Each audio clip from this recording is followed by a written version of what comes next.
Let's get peppy. Welcome to PEP 137. That's a Planet Extra podcast, for those wondering. It's an offshoot of Planet America on the ABC Australia, which you can see on Friday at 8 p.m. on ABC News Channel for the last time this year on Friday, tomorrow. You can't see it on Wednesday at 9:30 p.m. on ABC TV anymore because it's finished for the year, but we will be back at the beginning of next year, in the end of January. And on iView and on Facebook at ABC Play America and on YouTube at the ABC In-Depth channel. On PEP, we cover all the stuff that is too nerdy for TV. If you're listening, you can also see this podcast on Facebook and YouTube. And if you do, you'll see that I have a little name, Mac Robertson, on the bottom of my window. It's because I'm using someone else's Zoom because I don't want it to switch itself off after half an hour. And you'll also see Dr. Pepper himself, Dr. Dave Smith. Hello, Dave. Tell us your disclaimer. Good afternoon. I am Dr. David Smith. I'm Associate Professor at the United States Studies Centre at the University of Sydney. However, I don't speak on behalf of either of those institutions or for this special period of PEP time on behalf of any institution except for myself, to the extent that the self is an institution. But that is another issue which we don't have time to get into in this PEP because we've got a lot of other stuff to talk about. We really do. This is the penultimate PEP of the year, but the last one is going to be the Hunter Biden special. So we don't have time to fit in anything that's not in this episode. So let's cram it all in. I, by the way, am not involved in the Hunter Biden special. So many people have hastened to emphasize that they are not involved in the Hunter Biden special. John, when I mentioned it on Play America on Wednesday night, said, I have nothing to do with that. I'm not going to watch it. Yeah. People want to distance themselves from the Hunter Biden special as much as possible. That will be Melina. God bless her. And that will be next week. But I'll tell you about that at the end of the end. Yes, yeah. Well, first of all, tell us what you're grateful for, Dave.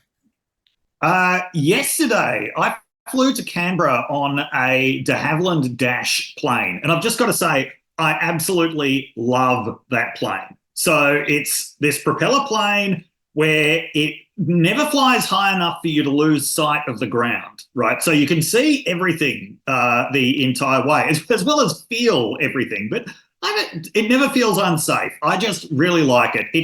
You really feel like you're flying as opposed to just sort of sitting in an air-conditioned container somewhere. So I'm very grateful that that plane is still in operation. And can I tell you a trick which I learnt? Sometime last year, I was in an airport in Coffs Harbour and I put the viewfinder of my phone up to look at this plane. I noticed when the viewfinder was up, have I mentioned this before on PEP? The propellers appear to stop. No, I don't think you have. If you take a photo of the propeller plane in action, you're not just seeing this circle, you actually just see the propellers as if they are stopped. It's an incredibly freaky thing. Anyway, try that next time you see a propeller plane in action. I have a feeling I might have mentioned that on PEP before and then some pepper actually explained the physics of it. But anyway, so sorry if that's repetitive. By the way, another just special nugget for long-time peppers is you might remember back in the darkest days of the pandemic, we were doing Zoom recordings, which went rather disastrously because we were using the cheapest possible version of Zoom. That's right. Well, yeah, which cut out after 40 minutes. Yes, before the era of Mac Robertson. But don't worry. We've graduated to real Zoom now. We have. And for those who are wondering, it's not Dave that's sick, it's his partner. So he's okay. He's all right. But let me tell you what I'm grateful for. I'm grateful for a few things, but I want to focus just on one because we have so much to cover. I want to talk about Norman Lear. Yes. Yeah, who died earlier last week. He died at the end of last week. He died at the age of 101. For those who have no idea who Norman Lear is, he is a creator and producer of a bunch of highly successful television shows in the 70s. He basically owned the decade of the 70s as far as sitcoms went. Some of his sitcoms were All in the Family, Maude, Sanford and Son, Good Times, The Jeffersons. anyone who has cheated off, skived off school and stayed at home at 3 and watched TV at 3 o'clock in the afternoon on Channel 10 in the 90s would be familiar with Norman Lear's Uber. And let me tell you why I'm grateful for him and what was special about him. There are a few things, actually. First of all, he was known for casting and being genuinely interested in an extremely diverse range of people. And I don't just mean racially diverse, even though they were racially diverse, but all kinds of looking people, normal people. And at that point in time on television, it was just Charlie's Angels and detectives with wonderful hair. And it was increasingly superficial television at that point in time. And he went the other way, where the leads in his shows were middle-aged women, like Maude, for instance, which, for those who haven't heard of Maude, that was what launched B. Arthur from the Golden Girls. That was her show. And 3 of his 5 big shows were almost entirely about black people struggling to get by. And that was a big deal in the 1970s. He was trying to expose other people to television and different stories, and he did it in a special way. Essentially, you need to understand what he was trying to do. What he was trying to do was he was trying to use a medium, TV, which until then had been regarded as quite cheap, as a method of unifying people. He thought that is something that's in everyone's lounge room. This is something where I can speak to everyone.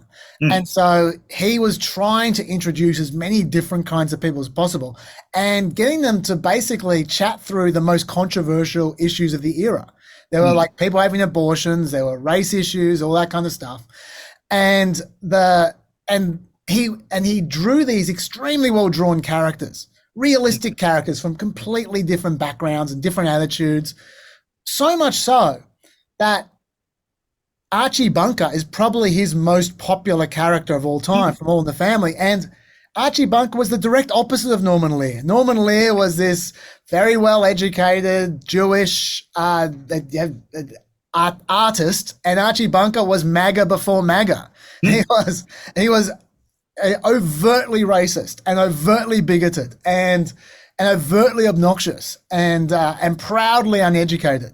And people loved him. And the reason why people loved Archie Bunker was because Norman Lear drew him so well. And that was part of what was so great about him. And in fact, I was watching, you won't believe this, but I was actually watching Maude recently. Because I have no trouble believing that. None. I download a lot of old TV shows and I just like to watch them. And it was probably about 3 months ago, just before this period when we started now, I was watching some Maude. And one of the episodes I was watching, it was like, basically Maude she was Norman Lear essentially. She was a lefty from sort of blue state America. She was quite patronizing to minorities in her attempt to be what we would now call woke. And she'd get all kinds of trouble because often the minorities themselves wouldn't want to have a bar of it, but she'd be forcing this condescending attitude upon them. And there was one episode where she was trying to essentially apologize to a housekeeper for her oppressed life. And so she was trying to do all the cleaning for the housekeeper and trying to make the housekeeper sort of put her feet up and relax and stuff. And it was funny because I was watching this and I was thinking, okay, tweak a thing or two there for today, but essentially the attitudes have not changed. Norman Lear drew these characters so well in 1972. They still work now. He was a real master, and he believed so much in bringing people together and trying to make people understand each other and have empathy for each other. It was kind of the opposite of Roger Ailes, who was around at the same time as well. And anyway, and I feel like I don't know what the medium would be today because TV doesn't do that today. No, but maybe the medium doesn't exist. Maybe we're too fragmented. Nothing could unite us. But I wish there was a Norman Lear today because he really performed a valuable service back then. I'm grateful for him. That's a fantastic tribute, Chaz. And I just want to make another couple of points about American TV. So when in the 90s, Roseanne was on, At the time, it was really lauded, like, oh, wow, it's so unusual that this working class family is at the center of a sitcom. Now, that was a very myopic view, right? Because back in the 70s, everyone was a working class family on sitcoms. People had, when they were saying so unusual for Roseanne to do this, that's just because they're thinking of the 80s when, the 80s being the decade that it was, everyone considered themselves middle class and, moral paragons of the middle class. So that's what sitcoms actually depicted. Yeah, but you go back to Norman Lear's time, like everyone is working class. And so speaking of working class and middle class, as you said, the focus of so many of Norman Lear's shows was working class black families. There was a certain show in the 90s that was absolutely lauded for its depiction of a middle-class black family. And white liberal critics especially loved it. Like, isn't it great that it's showing this successful black middle-class family? You don't hear that praise being heaped on it so often anymore because that, of course, was The Cosby Show. And, Yes. been quite a long time since I heard anyone speak ultimately of the moral values of Bill Cosby, who, by the way, at that time was also known as the principal scold of Black America, a guy who would go around speaking predominantly to African-American audiences, telling them that everything that happened to them was their own fault. So, yes, anyway, sorry, I don't quite know how we got to there, but we're not grateful for Bill Cosby. We're not grateful for Bill Cosby. Yes. No, we're not. Okay, let's rail on to a few updates. First of all, very quick update. It's funny that last week we were talking about AI journalism, and I don't know if you saw this week a new channel debuted. I don't think it's actually on air until the beginning of next year, called Channel One, which is an entirely AI news service with AI figures, AI scripts, AI research, AI. Now that they say they're going to have people making sure everything's okay and fact checking and the rest, but just they put out they should. They just got to run with this. I'm sure it won't be long, but they released a trailer. Let it learn in the same way that bots learn. Just let it get crazier and crazier and more self-referential. Well, and just like last week, if it fails, they just immediately replace it with Channel 2 and just have all the stories that were on Channel 1 just become Channel 2 stories, and no one will know the difference. It'll be fine. I'll just play you a little bit of the trailer so you can see that they're getting pretty good at replicating people, I have to say. Here we go. Today we're going to show off some of the technology we're using to build Channel 1. We'll show you how AI powers and empowers our newsroom to deliver journalism that's fast, trustworthy, and accurate. Let's start with our reporters. You can hear us and see our lips moving, but no one was recorded saying what we're all saying. I'm powered by sophisticated systems behind the scenes, and I can speak in any language. Για παράδειγμα, αυτή τη στιγμή μιλάω στα ελληνικά. O kung pinapanood mo ako mula sa Maynila, marunong akong magsalita ng Filipino. Yanagkum tamil pesa tiriyum indra ningal yugi tirkamartirkal indra nan nambugirin. Bet you can't speak Chaz mumble. They look pretty good, don't they? I mean, they're not 100%, but they're not far off. I'm not impressed. I'm not. No, what it can impersonate very well is the conventions of TV. Yeah. Yes, that's true. That is true. Like when you see AI fail, it's when it's trying to replicate conversation. Yes. Yeah. So I know that. I'm still not very impressed. Yeah, I know that because I've tried to fool some of my friends with AI versions of myself and other people, and it's been incredibly unsuccessful because it learns what you sound like when you're delivering a PowerPoint, but not what you sound like when you're struggling through a PEP.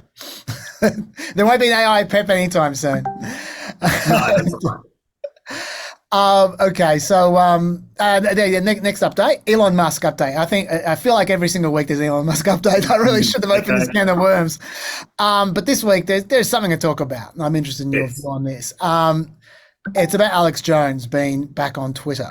Elon Musk tweeted out a poll: reinstate Alex Jones on this platform, and 70% said yes, 30% said no, and so he let Alex Jones back on.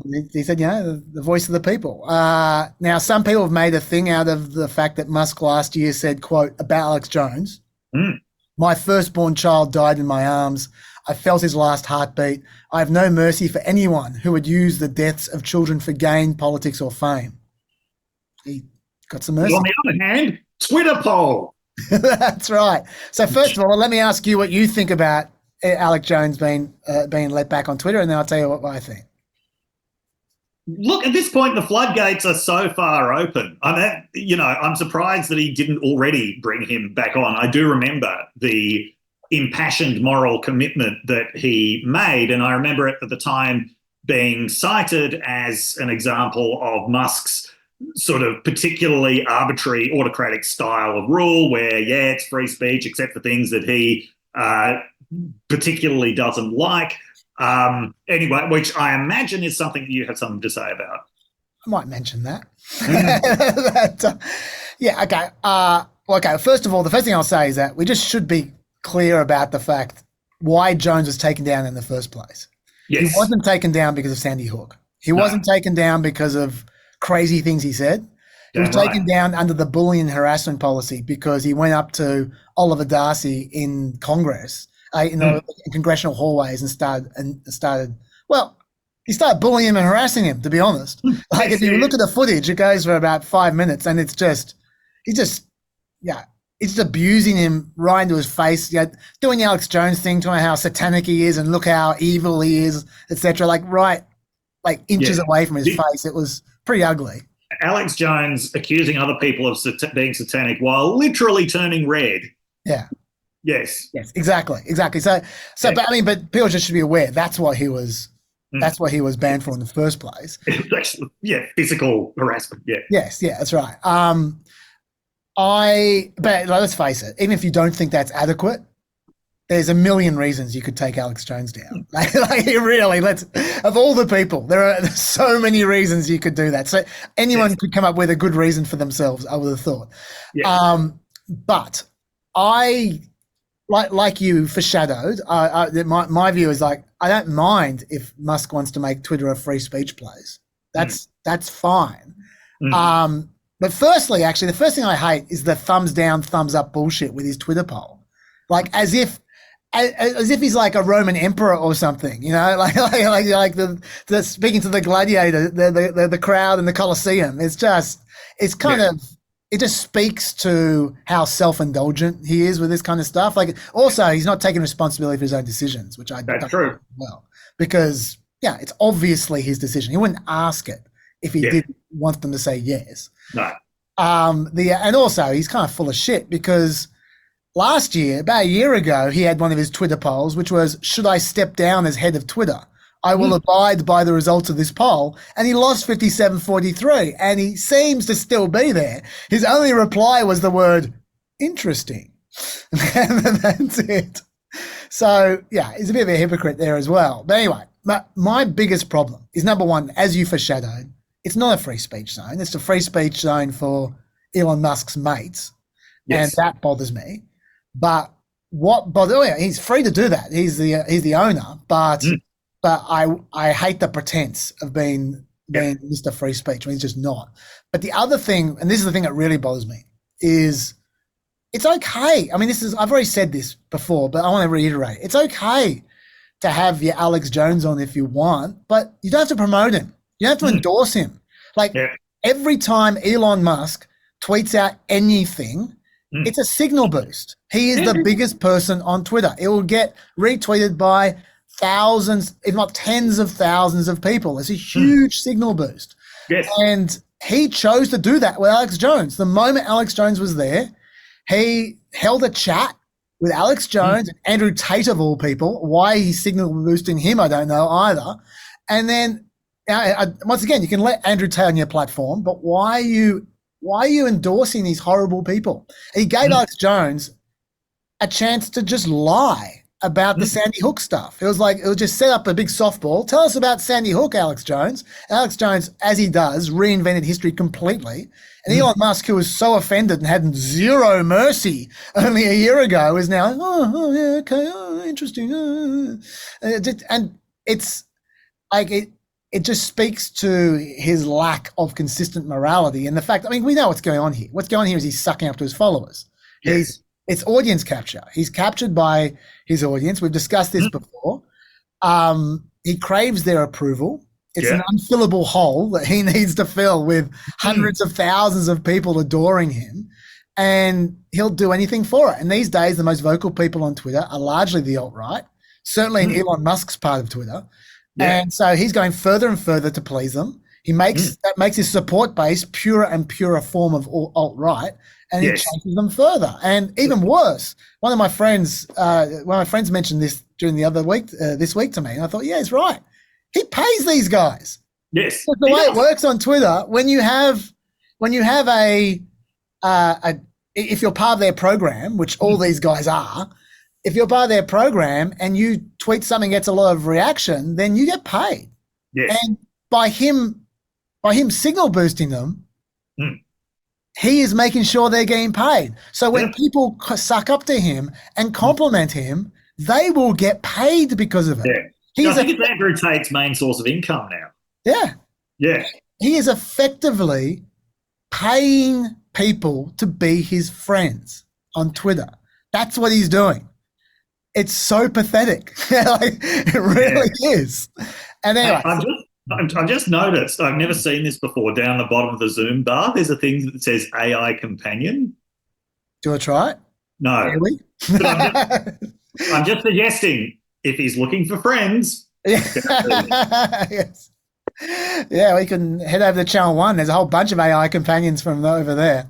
But anyway, okay. But while we're talking about Elon Musk, I do want to throw to you some feedback from one of the Peppers. You know it's coming. I know what's coming. We didn't have time to address this last week. Yeah, we didn't have time last week. But Ozflip, one of the Peppers, he wants to pull up Dr. Dave and what he sees as Dr. Dave's, or she sees, I don't know, what they see as Dr. Dave's knee-jerk reactions against Teslas. So I'll read you what Ozflip has to say.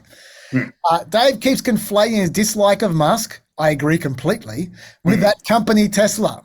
With that company. Tesla cars aren't shitty death machines. They're quite good cars. And the company took the lead in pushing a massively important change away from ICE vehicles. And they're not rich asshole cars, paraphrasing a previous PEP comment. They're not cheap, but there are already heaps on the second-hand market which are really affordable, cheap to maintain, and run well. And he doesn't own half the charging market. Anyone with an EV will tell you that 90% of the charging market is plugs in people's garages and driveways.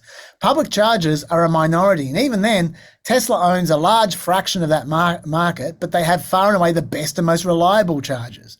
SpaceX too, a company that has done remarkable things in the launch market and reducing the launch cost to a fraction of what they were, amongst many other things. These companies are run and staffed by good businessmen and great engineers and workers who more often than not work there because they truly believe in the products. Musk just happens to be the arsehole who owns the company. What do you have to say? Okay, I stand corrected on several factual points about the prevalence of private chargers as opposed to the public charging market. And yeah, I mean, there are some good points made in there, and I probably should be a little bit more refined with my criticism of Teslas. The reason that I use the term death machines, though, has just come up in the news again, though, with 2 million Teslas with software that is allowing the AI to drive, because it's allowing the auto steer to drive. I don't know if it can actually be called AI, on roads that it is not supposed to drive on. So the auto steering is only supposed to work on highways with very clearly defined lane markings and things like that. But there have been 8 deaths as a result of auto steer not working the way that it's supposed to. Now, Tesla makes this point that auto steer, if it's used properly, is actually safer than the human operation of cars. And look, that is a fair enough point. Obviously, there are many auto deaths around the world every year, and I don't think that there's a higher proportion than auto steering than human steering. But part of the point is, auto steering doesn't need to be as unsafe as Musk has made it. This is something that's quite well documented over the years, that Musk has consistently kind of poo-pooed the idea of rigorous testing of auto steering, much to the annoyance of the regulators who have constantly been after him. He, of course, refers to the regulators as the fun police, as opposed to the people who are keeping the roads safe. There was that controversy last year around that, they were saying, look, you don't have enough mirrors to make the auto steer work properly. And his response to this was, well, let's just see if it works. So that, like, fuck it, let's just use America's entire road system as our beta testing for this. Very, very reflective of Musk's attitude towards, pretty much everything. And so I don't think you can entirely separate Musk from the company. Now, having said that, though, like, yes, very good points made about there are very good, dedicated engineers and business people at these companies who have made good products. And Musk really is, his principal genius is taking credit for things that other people have done. So I do take those points on board. So maybe I should stop calling them shitty death machines and just call them death machines. That sounds like a fair compromise, Dave. Yeah. Nice one. Next update, ACLU update. I told you a few weeks back how the ACLU used to represent, once upon a time, they used to represent anyone whose civil liberties were being infringed, but then they went through this period recently for about the last, I'd say, 5-6 years, where they were focusing almost entirely on social justice cases. And I was delighted a few weeks back, I said, to see them representing Trump in trying to fight his gag order, because even though I completely disagreed with their position on it, I loved that they were once again fighting for people they were opposed to. And it's happened again. Another update, back in 2018, a superintendent of the New York State Department of Financial Services allegedly encouraged banks and insurance companies to stop doing business with the NRA after the Parkland shooting. And the ACLU believes that's a violation of the First Amendment. So they're representing the NRA in court. I'll read you what they say. Breaking. We're representing NRA at the Supreme Court in their case against New York's Department of Financial Services for abusing its regulatory power to violate the NRA's First Amendment rights. The government can't blacklist an advocacy group because of its viewpoint. We don't support the NRA's mission or its viewpoints on gun rights, and we don't agree with their goals, strategies, or tactics, but we both know that government officials can't punish organizations because they disapprove of their views. So I'm not sure I agree with them on this particular case either, but I don't care. Once again, good on you, ACLU. I'm so pleased they're back to doing what they do best, which is fighting for dickheads who don't deserve it. Well done. America needs this kind of thing so badly. So tip of the hat to ACLU. Maybe that should be a segment one of these days. Tip of the hat. Debate update. Do you have anything to say about that, Dave? No, because I didn't watch it. No, I'm talking the ACLU update before I go into the debate. Oh, right. Yeah, no. Okay, yeah. No, just a quick update in the debate. And the ratings were interesting. 4.2 million viewers, only 4.2 million viewers for the fourth debate. Admittedly, that was on News Nation and CW. CW is a great place to watch Gilmore Girls repeats. I was going to say. Yes. Another good place to watch a political debate. CW, you can see the whole Norman Lear collection on the CW. That's right. Yeah. That's right. So, but yeah, so it was on the wrong channels, but still, 4.2 million ain't great. Having said that, the Newsom-DeSantis debate got 5 million, so it got more than the actual debate. Wow. It was on Fox, though. It was on Fox. But here's the interesting one. Out of all these debates, the Trump town hall, the one which we're going to be talking about in a second, about the Dictator Trump town hall, that one only got 3.2 million viewers. Really? So DeSantis Newsom smashed it on the same show because it was Hannity doing both, right? And maybe so what conclusions can we draw from this? We can draw the power of Gavin Newsom. Awesome power of Gavin Newsom. Number one, maybe. I don't want to say awesome, but certainly a little bit more than Trump, at least on the ratings front. And DeSantis not so much because of the debate, and Haley not so much, Ramaswamy not so much, maybe a little bit of Newsom, but we're forgetting something here, Dave. Where the ratings was so much greater was at the beginning. The first debate got like 14 million. Oh, really? Yeah. That high? Yeah. You know what the conclusion is? What? It's Asa Hutchinson that they want. It's Asa power. That's what they want. And, there's no doubt. That's the only conclusion I can draw. But I've got an idea there for an event. I think this will rate. Gavin Newsom versus Donald Trump Jr., moderated by Kimberly Guilfoyle. Oh my God. Now that would rate. That's a great idea. I'd like to hear her questions. She wouldn't be, she wouldn't be any less partial than Sean Hannity was. Less impartial than Sean Hannity was. And she'd probably sleep with him less than Hannity did with Trump. Oh my God! I've just given this idea away for free. I know. To whatever TV Such a good idea. Yeah. Oh God. Anyway. But talking about unpopular rights like the ACLU and the NRA and all that kind of stuff, the reason I bring up the debates is because of this. Because we saw a really interesting moment in a debate last week, which I was going to put on the TV show because I wasn't going to talk about it on this show. Yeah. Then we cut it out because we ran out of time. Okay. So I want to play it on this show because I actually think this is actually genuinely interesting. It's very rare that you see something genuinely interesting in a primary debate. Sure. But what it was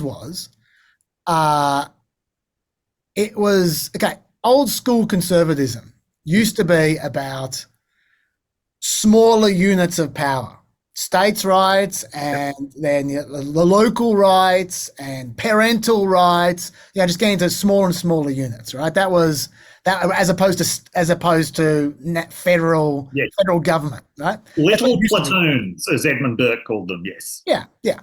That's what it used to be about. And then that kind of ran into the MAGA buzzsaw of national conservatism, which is really big government conservatism, right?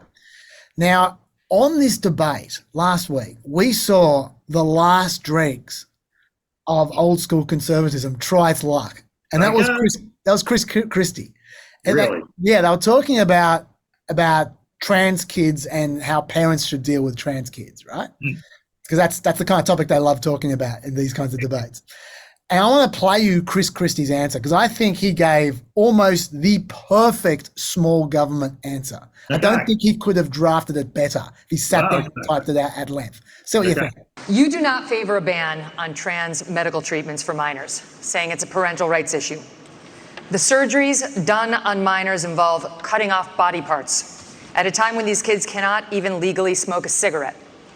Kids who go from puberty blockers to cross-sex hormones are at a much greater likelihood of winding up sterile. How is it that you think a parent should be able to okay these surgeries, never mind the sterilization of a child? And aren't you way too out of step on this issue to be the Republican nominee? No, I'm not. Because Republicans believe in less government, not more. In less involvement with government, not more in government involvement in people's lives. And you know what, Megan? I trust parents. And we're out there saying that we should empower parents in education. We should empower parents to make more decisions about where their kids go to school. I agree. We should empower parents to be teaching the values that they believe in their homes without the government telling them what those values should be. And yet we want to take other parental rights away. I'm sorry. As a father of 4, I believe there is no one who loves my children more than me. There's no one who loves my children more than my wife. There's no one who cares more about their success and health in life than we do. Not some government bureaucrat, you look at these jokers down in Congress. It takes them 3 weeks to pick a speaker, and up until 2 days ago, they couldn't promote somebody in the military in the United States Senate who earned their new rank. And we're going to put my children's health and my decisions in their hands? For them to make those decisions, for Joe Biden to make those decisions, for me and for my wife, let me just say this. This is not something I favor. I think it's a very, very dangerous thing to do. But that's my opinion as a parent, Megan. And I get to make the decisions about my children, not anybody else. And every parent out there who's watching tonight, you start to turn over just a little bit of this authority, the authority they're going to take from you next, you're not going to like. I'll stand up for parents each and every time. So you got everything in there. You got every little talking point you could possibly squeeze into there. I couldn't believe they let them go uninterrupted that long. But that was do you agree with me? That was basically the perfect small government answer to that question. Okay. All right. So given that, Ramaswamy and DeSantis were basically drooling at the opportunity to jump all over this question. And so they got their turn. And I was going to play you, DeSantis went first. I just want to play you what happened when DeSantis had his go with the new form of conservatism. As a parent, you do not have the right to abuse your kids. This is cutting off their genitals. This is mutilating these minors. Did you hear that reaction? Yeah. That is the future of conservatism calling, and it's knocking Chris Christie on the head and going, bugger off, mate. It's we can that to me was the most obvious sign of the handing over of old school conservatism to whatever it is today that I've seen for a while. Although you could see it as the handing over of old school conservatism to older school conservatism. That is true. That is true. Anyway, next update. I've got a lot of updates. Fake electors update. Nevada Attorney General last week charged 6 Republicans, including the state Republican Party chair, for pretending to be state electors in 2020. Yeah. The grand jury issued an indictment on Wednesday. Nevada is now the 3rd state to indict electors after Georgia and Michigan. The Michigan Attorney General charged 16 people back in July. And in Georgia, Fani Willis obviously charged some fake electors as part of the RICO indictment of Trump. Yeah. There's also an investigation into the fake elector scheme in Arizona, so there might be more indictments to come. In Wisconsin last week, they settled a lawsuit with the fake electors in which they acknowledged that Biden had won the state and promised not to serve as electors in 2024 or any other election when Trump's on the ballot. I've got nothing to add to that. Just didn't get much news, so I just thought I'd just share that. Do you have any thoughts about that? No. Okay. All right. And then my final update before I hand over to you, Dave, is the UAP update. I mentioned the UAP legislation last week, how some of the House Republicans were trying to kill it. They killed it.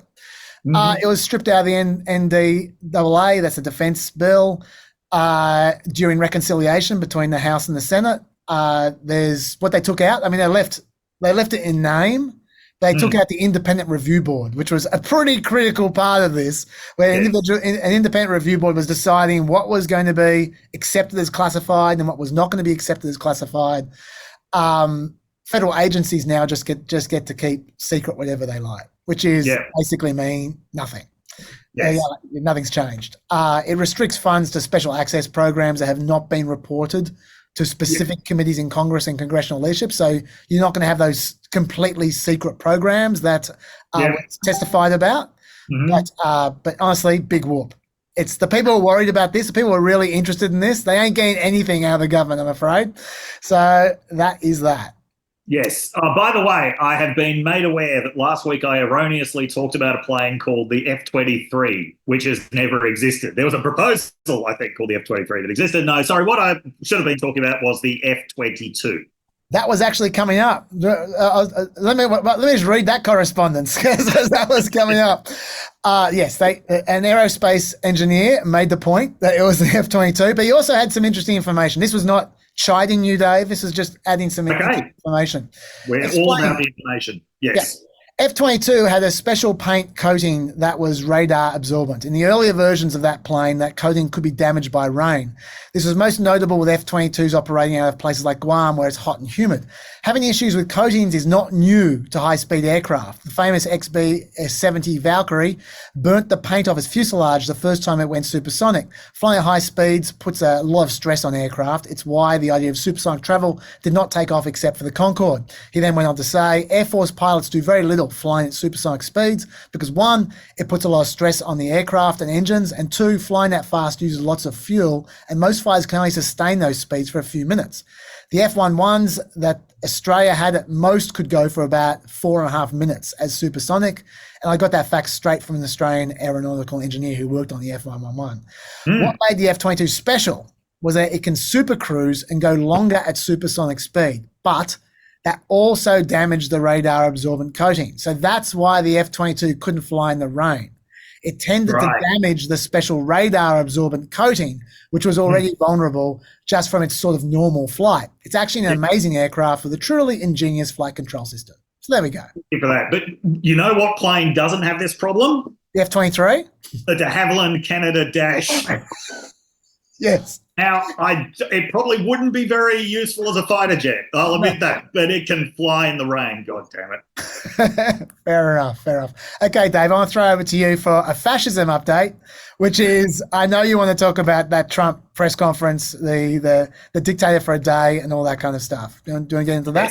Yes. Yeah. Yes. So all of this is happening in response to these articles that Robert Kagan has been writing about the threat of a Trump dictatorship. I don't think Kagan actually uses the term fascism. So I'm not.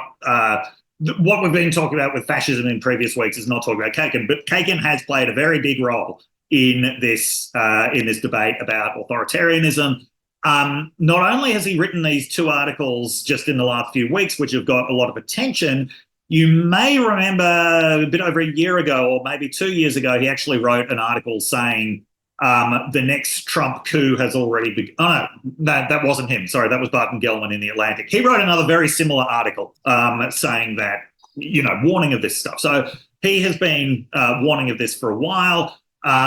This has got a lot of attention from Trump detractors. So, part of the whole discourse now that we've really got to take this authoritarian threat seriously. It's also, though, of course, got a lot of attention from Trump supporters. A lot of that attention is focused on the fact that Robert Kagan's wife is a Biden administration official. Right. Yes. So there's a lot of trolling around this authoritarianism thing going on at the moment. Of course, coming from troll number one himself, who Sean Hannity saw fit to ask him, would you be a dictator? And he said, only on the first day. Yeah. Under no circumstances, you are promising America tonight, you would never abuse power as retribution against anybody. Except for day one. Except what? He's going crazy. Except for day one. Meaning? I want to close the border and I want to drill. That's not retribution. I'm going to be, he keeps, we love this guy. He says, you're not going to be a dictator, are you? I said, no, other than day one. We're closing the border and we're drilling. After that, I'm not a dictator, okay? That sounds to me like you're going back to the policies when you were president. All right, exactly take a break, just kidding. Yeah, he thought that was such a good line. He immediately congratulates himself on saying it, which is very typical of Trump. Now, and then this has predictably blown up. Biden, the Biden campaign was saying, look, he's telling us that he's going to be a dictator, but Trump has realized that this is a very effective applause line, so his campaign is using it as well. Now, I want to make a kind of important point here about the rhetoric around dictatorship, which is that when Americans think about everything that is going wrong with the government, a lot of what they're thinking about is the fact that stuff doesn't work, okay, and that nothing ever happens. And even when their own side gets elected, nothing seems to happen to their satisfaction. One of the reasons why I don't like all of this rhetoric coming from the Democratic side or from liberal authors saying, think of how terrifying Trump would be if he was effective and competent, is because so many people are basically crying out for anything that is effective and competent. Saying, well, Trump's going to be really scary this time because he's going to be so effective and competent, a lot of people will take that bargain. A lot of people, even who aren't so fond of Trump, if they think, here's someone who can actually fix things, right? So they are doing his work for him, saying that he's going to be really effective and competent, especially because, for reasons that I've outlined in previous weeks, no, he's not going to be effective and competent. He's going to be less effective and more incompetent than last time because he's surrounded by people with plans to surround him with ineffective and incompetent people. Just removing opposition to Trump, that doesn't necessarily mean that you're going to enable him to do anything if you're surrounding him by people who are incapable of doing anything, which is the basic plan. So people who are warning he's going to be so scary and effective and competent, ignoring the fact that what characterized his first term was actually chaos and essentially very little happening, and that, the plans for the second term are to deepen that chaos. So you are actually doing his work for him by saying that he's going to be a dictator, and Trump can see that. That's why he's saying he's going to be a dictator on day one. So I really think at this point now, as important as it is to have a sense of the dangers of a second Trump term, all that you've really got to do is look at Trump's language around retribution for that. I don't think that a lot of the scenarioizing, for want of a better term, from people like Kagan is actually helping very much, because it's just fulfilling these fantasies that this time around Trump is going to be that Superman, this unstoppable force. I think that's a great call. I think that's a really good call. I think it is really obvious how much he enjoys tweaking the Liberals about this kind of stuff as well. Like as you say, he's still using that line. He just uses it over and over again, except for because he's got so many brain worms, he's using it in a less and less sensible way. Baker today in the New York Times, he said that I want to be a dictator. I didn't say that. I said I want to be a dictator for one day. But the New York Times said, and you know why I wanted to be a dictator? Because I want a wall, right? I want a wall, and I want to drill, drill, drill. That's true. So,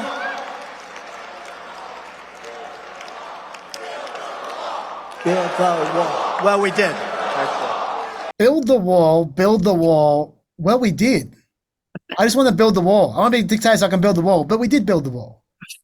Yeah, and so as far as the people who are worried about Trump's authoritarianism, and like I am, I've expressed that concern plenty of the time. People were concerned last time around. Yes, that was one of the factors with him losing, but they don't need any more convincing. What I'm worried about now is that, a lot of the people who voted against Trump in 2020, one of the decisive reasons that he lost were people were sick of the chaos and the mishandling, of the COVID year.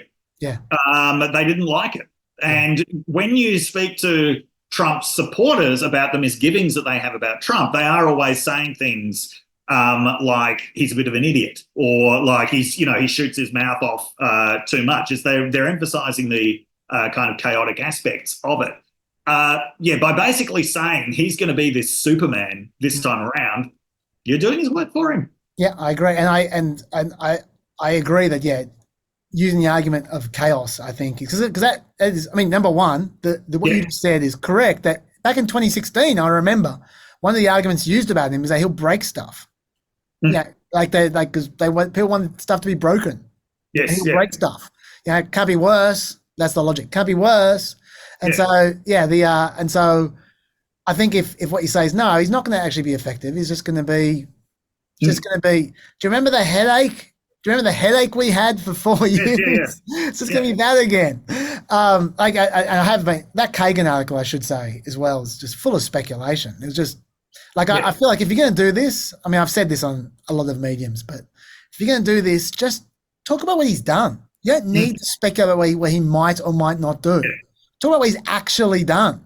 Like it's quite a list. It's anyway.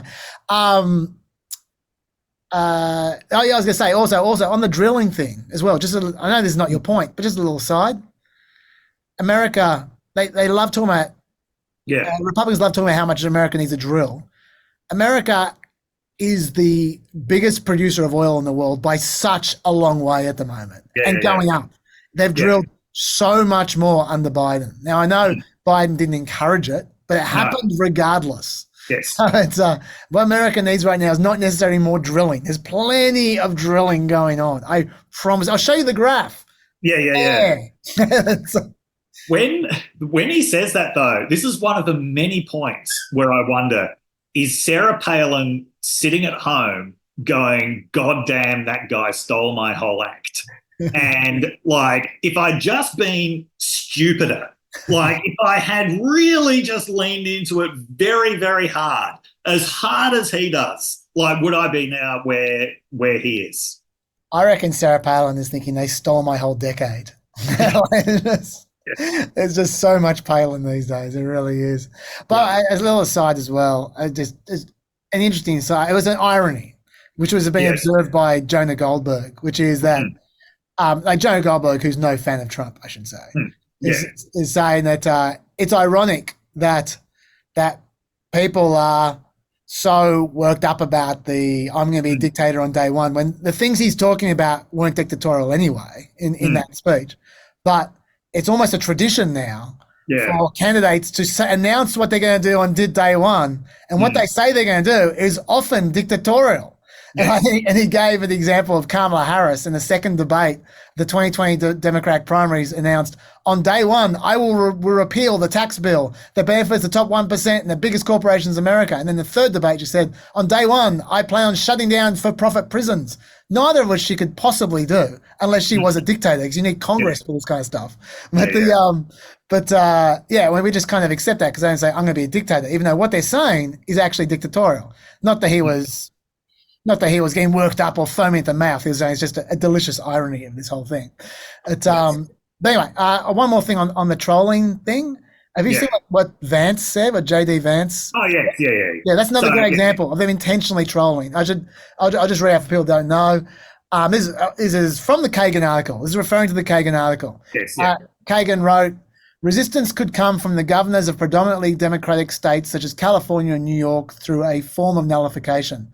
States with democratic governors and state houses could refuse to recognize the authority of a tyrannical federal government.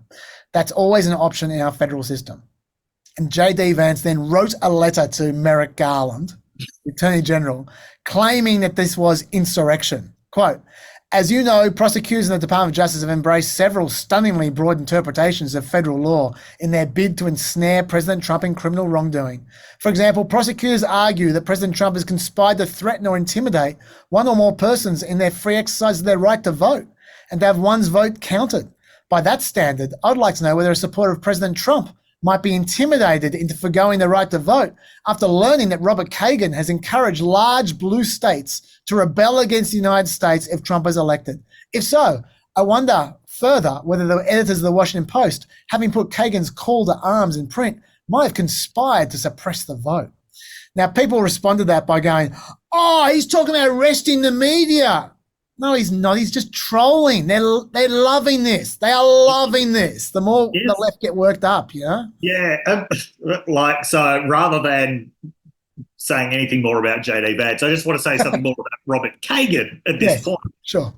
State governments can oppose, obstruct, completely frustrate the federal government in all kinds of ways that are so far short of nullification. Yes. So far short of insurrection. That's what they did during the last Trump term, where, as we've said before, the major site of resistance to Trump was essentially federalism. And the reason for that is there's only so much the federal government can actually do. And a lot of the stuff in the kind of MAGA vision of America is actually much more to do with things that the state governments do, and which are already going on in places like Florida and Texas. So yes, you can urge state governments to resist the Trump agenda without urging nullification. And it only really requires a cursory understanding of American history to grasp that. Even when southern states were engaged in what was termed massive resistance against federal civil rights legislation, that didn't go to nullification. There were points where, like when the University of Mississippi was being desegregated, and there actually was at one point this standoff between the governor and Bobby Kennedy, where because Bobby Kennedy was sending the National Guard down to Mississippi. And at one point, Bobby Kennedy said, are you threatening to secede? Are you? There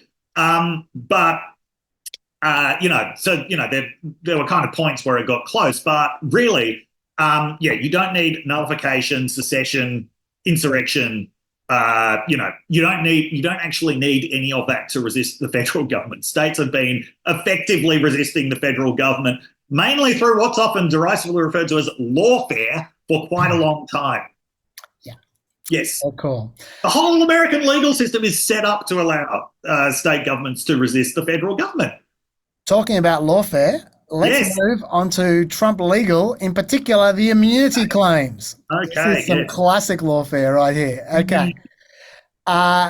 This is the real deal now. Like we've had all the previews of stuff about trials coming up and all the rest of it, but now this is getting real. Trump is making two claims when it comes to January 6th. I'll explain both of them to you quickly. One is his immunity argument, where he says his actions before and on January 6th fell under his official duties as president. So he's therefore immune from prosecution.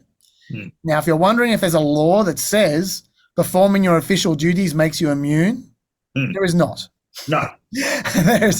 The Supreme Court has held that sitting presidents face some degree of immunity from civil litigation while in office if their actions are within the outer perimeter of their responsibilities. They have never held that for criminal litigation. Not for former presidents either. Judge Cixin rejected this argument completely. She said, defendant's 4-year service as commander-in-chief did not bestow on him the divine right of kings to evade the criminal accountability that governs his fellow citizens. A former president's exposure to federal criminal liability is essential to fulfilling our constitutional promise of equal justice under the law. And judges have already held that this was outside the perimeter of his official duties anyway, even if this was acceptable. Absolutely. Yes. It definitely is. But anyway, that's his first claim. His second claim is double jeopardy. And I'll read you the quote from his brief. Presidential immunity from criminal prosecution for official acts is also rooted in the text of the Constitution. The impeachment clauses provide that the president may be charged by indictment only in cases where the president has been impeached and convicted by trial in the Senate. Here, President Trump was acquitted by the Senate for the same course of conduct. First of all, it was not exactly the same conduct as his charge and the January 6th trial. They didn't even know about half of that conduct when he was impeached. Secondly, I distinctly remember Mitch McConnell explicitly acquitting him solely because he said the same conduct could be prosecuted criminally. Yes, he absolutely did. Yeah. And thirdly, what does the impeachment clause actually say to support this? Why don't we read the impeachment clause?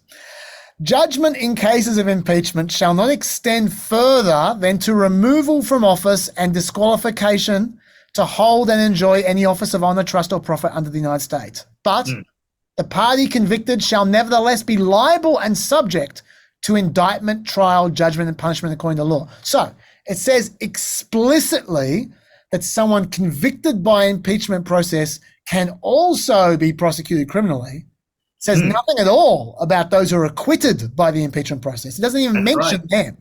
So there's zero precedent for this argument.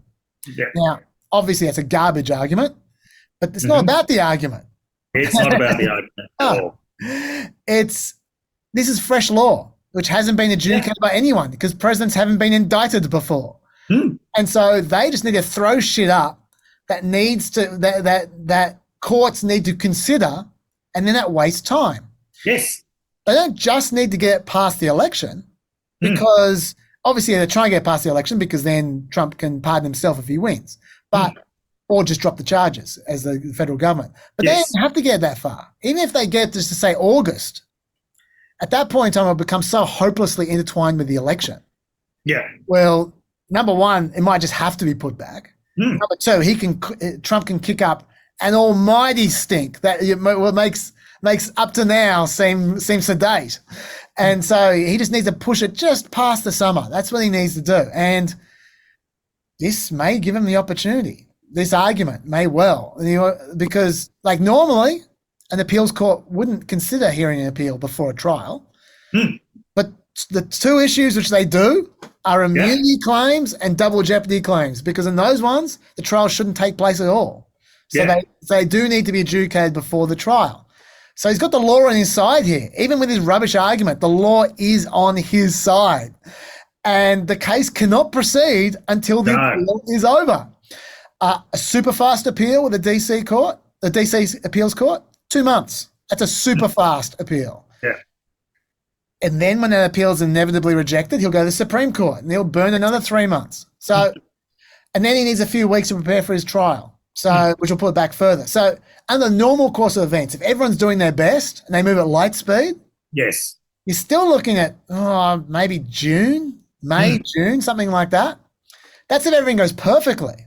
Yes. The way the DC Court of Appeals goes, he gets a panel of 3 judges. If he gets the wrong 3 judges who are on his side, they can make this last forever.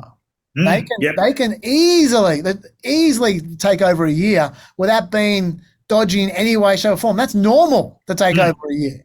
Yes. And the immunity case that was just heard by the DC Appeals Court just now in a civil case, not a criminal case, took 20 months. Yes.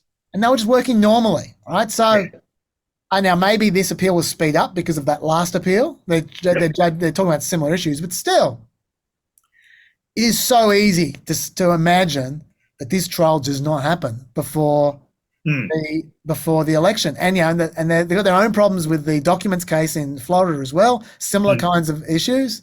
The Georgia case has no chance of being before the election. So the only case that might end up running is the Alvin Bragg case, which everyone acknowledges is really weak, which means Trump will just smash that and will love it. He'll love it. He'll give him an opportunity to perform and no negativity because it's not going to go anywhere. So that it is it's a tenuous situation. Now, Jack Smith's got his theories of how to get around it. He's appealing directly to the Supreme Court, which is a good idea because then it cuts one of the middlemen out. He's asking the rule on both of these theories. And if he pulls that off and the Supreme Court goes as fast as they can, the trial can still be in March. Yes. Maybe just after. So it's not depression time, but just it requires the Supreme Court to want to play ball. And the Supreme Court has done this before. They've in the last 100 years, they've done this 50 times.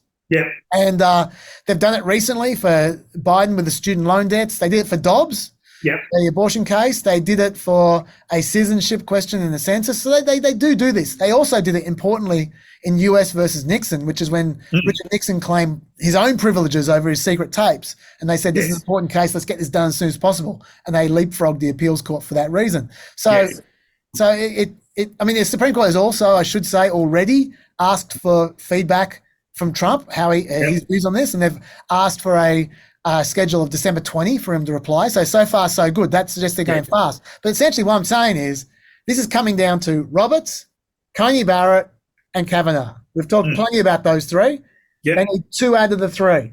2 out of the 3 need to want Trump to go to trial for it to happen. If they don't, he will not go to trial. Yes. There is another complicating factor involving the Supreme Court as well, not on this question, but on a separate question, which is this, the Supreme Court has agreed to hear an appeal on behalf of hundreds of people who have been charged over January 6th about the question of whether they were acting corruptly in obstructing Congress. So this is one of the things that a lot of people have been charged with in January 6th because, not only were they engaged in all kinds of mayhem and rioting, the whole idea is they were essentially obstructing a congressional procedure. And this is one of the things that Trump has been charged with as well. It's not the only thing, but it is one of the central parts of Jack Smith's case. Now, the argument that the lawyers are making here is that corrupt obstruction, first of all, that's only really supposed to apply to things like the destruction of documents. And it's been pointed out that this actually was originally part of laws that were designed to pursue white-collar crime, right? So when Congress was looking for, for evidence, if you were destroying evidence that Congress wanted, then that's the kind of, this is what you could be charged with. And what the lawyers are arguing was they weren't doing any destruction of documents or anything. Wanting to take a shit on Nancy Pelosi's desk does not count as destruction of documents, whereas the prosecutors take the view that if you're trying to obstruct a congressional proceeding, then that's the same thing. Now, I don't know how that's going to that's going to shake out. I can see the argument on both sides. The lawyers are also making the claim that you can't be acting corruptly if you feel that you're acting justly, right? That they felt that they were protesting legitimately protesting the election result. I think that's an argument that we've seen before and that won't get very far. But I can definitely see with the Supreme Court the way that it is, that they could say that corrupt obstruction of Congress law has been misapplied in this case, given what it was clearly supposed to be used for was white-collar crime. Now, that wouldn't completely derail the Trump prosecution, but it would hack away at some of the central pillars of it, especially some of the stuff that they really want to put on television. So that is another way that the Supreme Court could essentially complicate all of this. And that's another thing also that probably wouldn't get resolved until June at the earliest. So this has I would say this has been a week that has made Jack Smith's life a lot harder. Yeah, I think it's fair. Yeah. Well, yeah. Far less intellectual application of the law, but one which we should mention because it's a lot of fun, is Rudy Giuliani, who in his defamation trial at the moment. For those who aren't aware of this, he's been sued for defamation by Ruby Freeman and Shay Moss, who were the two election workers whose lives he totally ruined in 2020 by suggesting that they were responsible for trying to change votes with thumb drives when actually they were holding mints. And he went crazy on that one. There was a default judgment against him, just like Trump in the civil case. There was a default judgment against Rudy in this one because he refused to hand over a bunch of documents and discovery that they asked for. So much like Trump with his civil trial in New York, they go straight to sentencing for Rudy here. And after the first day of his sentencing trial, Giuliani told reporters that he stands by his claims. Quote, "Of course I don't regret it. I told the truth. They were engaged in changing votes. When I testify, the whole story will be definitively clear that what I said was true and that whatever happened to them, which is unfortunate about other people overreacting, everything I said about them is true."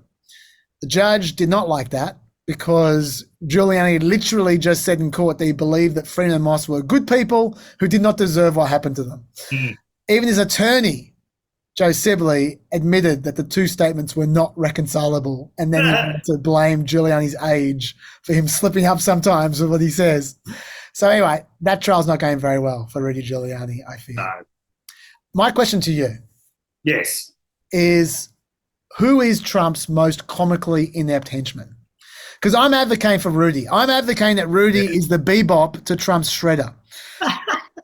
Who would you say is the worst henchman?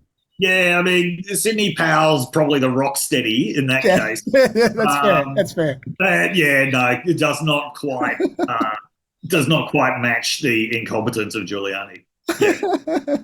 Yeah, no, they're a good pair. They're a good pair. All right, while you're talking, do you want to talk about the economy? Yes. Okay. So there were three pieces of good economic news this week. The biggest one that has happened recently is inflation was down to 3.1%, which is still well above the 2% that the Federal Reserve wants, but like way down from the 9.1% last summer.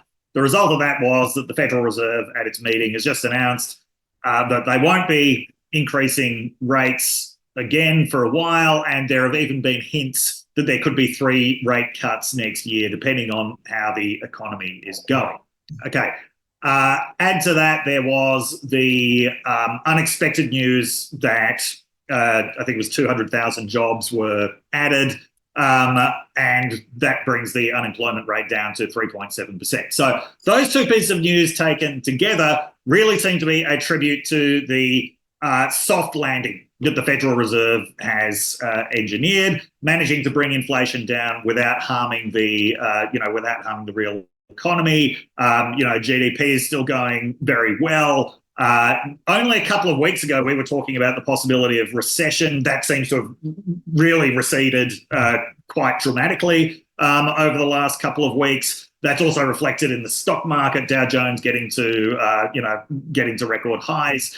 And then the third piece of economic news, which under normal circumstances you would expect an administration to take great heart from, was the University of Michigan's consumer sentiment surveys. So they've pre-released the December result. The final December results haven't come out yet, but when they do come out, they're going to show that consumer sentiment actually increased by 13% in December, which is a really significant increase on what had been happening over the last 4 months, and which means that this year ends up with consumer sentiment significantly above where it was this time last year. Now, okay, so I've said that would normally be very good news for the Biden administration. Why is it not good news? Because Yes. Why? in the report, which you can see on the Institute for Social Research's website, it does mention in there 14% of respondents spontaneously mentioned that next year's election is likely to impact the economy. Okay, so to translate that, what that means is a lot of people think that Trump's going to win, and that's why they think the economy is going to improve, not because they're confident that the Biden administration is doing the right thing. That would at least be some of what is going on. Maybe so just to clarify, when you say 14%, do you mean 14% of the people who are confident, or is it 14% overall? I think that was actually 14% overall. Because maybe some of them are negatives. Could be, yes, yeah, could be. But anyway, that's definitely a contributing factor to this suddenly sunny view of the economy. That was to do with the poll results that came out in November. There are now people looking at that and saying the second Trump administration is on the way and the economy is going to be great again. As far as the other two pieces of economic news go as well, so to get to the question which has really been preoccupying large segments of the American media, why isn't any of this stuff actually helping Biden?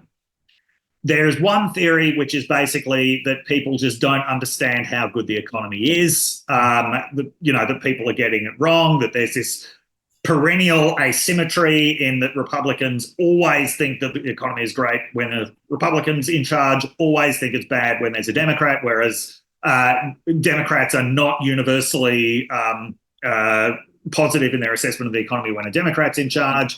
Sorry, just jump in there, just because I've talked about that before on the TV show.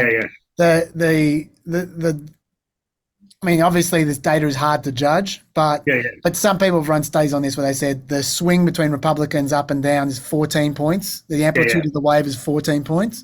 The amplitude of the wave for Democrats is 6 points.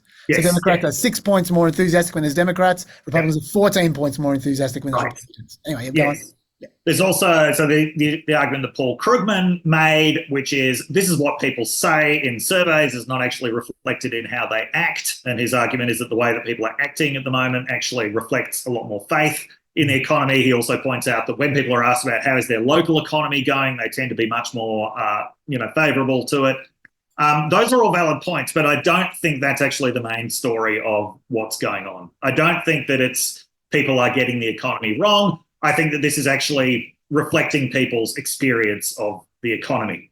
So a few points about this. First of all, even though inflation is down to 3.1%, and we are now actually in a situation where if you look at it on a month-by-month or quarter-by-quarter basis, wages are now rising faster than prices. Yes, they are. Because of the fact that prices went up so much over the last 4 years, most people still feel accurately like they're behind. When we look at all of the major union mobilizations of this year, all of them were about cost of living at heart, especially the cost of living in major cities. And when you look at this great deal that the UAW won, all that was really doing was getting workers back to where they were 4 years ago. Prices went up by, overall by about 20%. And it happened so quickly, people still remember what they were paying for things 4 years ago or even 2 years ago, and it's a lot less than what they were paying now. The fact that wages are increasing now, that doesn't make up for where people got to. So that's the first point. Second point is that even though prices overall, inflation is down to 3.1%, food is still at 5.8%. And food is obviously a pretty important thing. as you know, and as a part of the overall household spend, proportionally it gets bigger the poorer you are. So, you know, for a lot of people for whom cost of living is a real struggle, that is a real problem.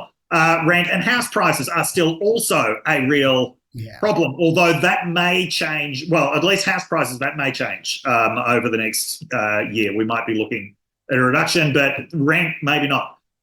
So all of these things actually do make the cost of living struggle very real, even despite how well the economy is going, despite the fact that you know, inflation is actually coming down towards more manageable levels. Another thing to point out is the argument that Tressie McMillan Cottom made in the New York Times. So she's a sociologist who writes for the New York Times, and I thought she put this better than anyone else that I've seen so far. She points out that with the end of the kind of workplace flexibility that people had during the pandemic, all of the services that are required in order to have a full-time job and have a life that works properly at the same time, things like daycare for children, things like healthcare, things like transport, maintenance, all of those services are getting more expensive, harder to find, and just worse. And one of the reasons for that is that as the demand for all of these things is increasing, as workplace flexibility is ending, because of the condition of the labour market, because the unemployment rate is so low, a lot of people are getting out of these low-paid, low-status industries like home healthcare or daycare or early childhood, things that should be much better compensated than they actually are, but are not. And as a result, people find it increasingly hard just to find those services, let alone actually pay for them. And so that is just another thing that contributes very much to people's sense that it is very hard to get by in America. And no matter how well the economy is doing by these very real objective measures, you know, the unemployment rate, it is very real. GDP growth, it is very real. It's not like any of this stuff is illusory, but it doesn't translate into how people are experiencing the, you know, the economy. And that is a real problem.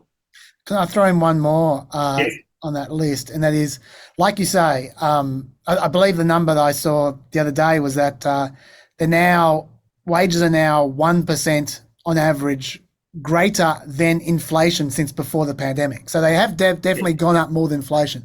But yeah, people aren't computers. They're not. They can't take all that into consideration. But people don't just spend their money on food.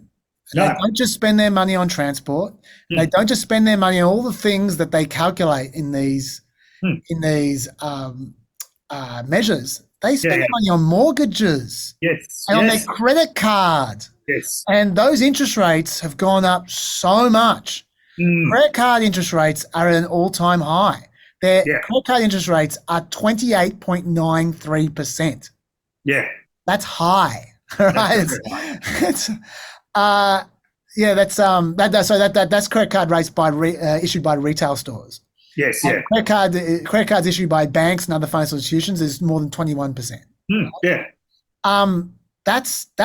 That's what affects poor people in particular in their everyday lives. Those payments, and if they're lucky enough to have a house, even if the affordability of the house is about to improve, they're still locked into these annual interest rates that get changed every year or two. They get renewed, and now they're much higher, and they're paying much more. And that's not going to change because of this month's figures or next month's figures, because they're locked in for a year or two. If they were pissed off last year, they'll be pissed off this year. And I personally think that's part of the reason there's a lag in the appreciation of the economy. And I mean, someone asked me yesterday, look, is it possible if things keep improving that perceptions of the economy will improve as well? And yes, I think it is actually possible. Like, it is possible if that a year, a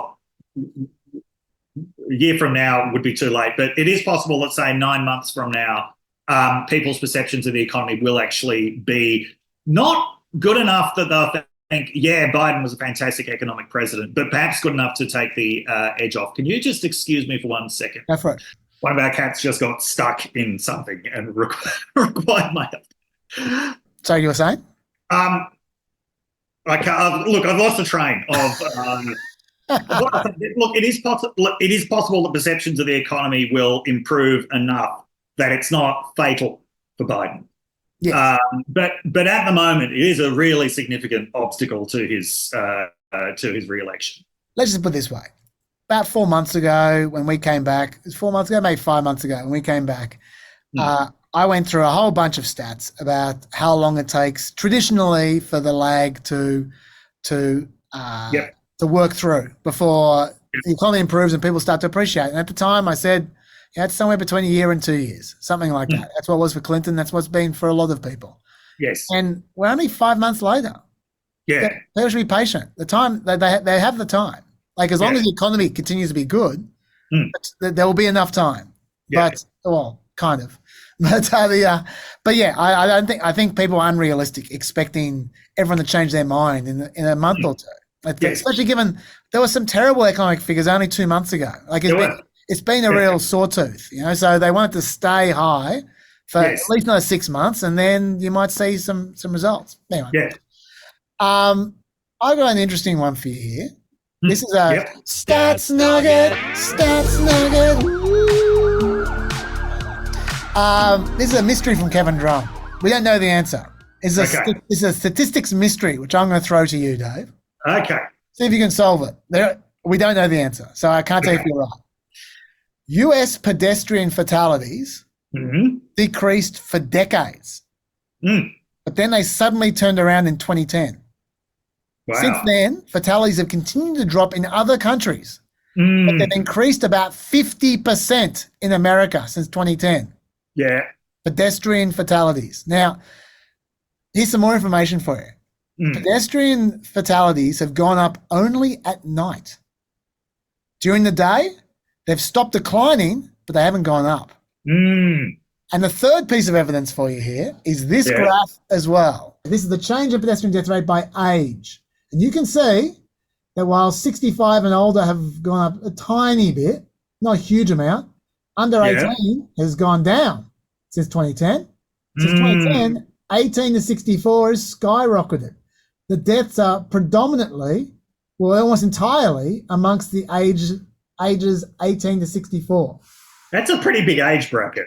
It is, but still, pedestrians who are 65 and older and pedestrians who are under 18 still walk, and they're still mortal. They have the ability to die, but they're not. And the point that Kevin Drum makes is that when he sees that big difference in between 18 and 64s and everyone else, he says, well, that tells you is that this is not about the drivers.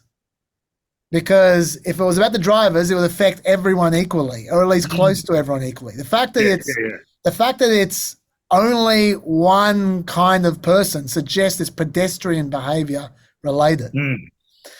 But what that is, we don't know. I mean, he has his speculation. And I'll tell you what his speculation is in a second. But what's your speculation? Well, okay. So especially throwing in the only dying at night, or the increase is only happening at night. Yes. Thing.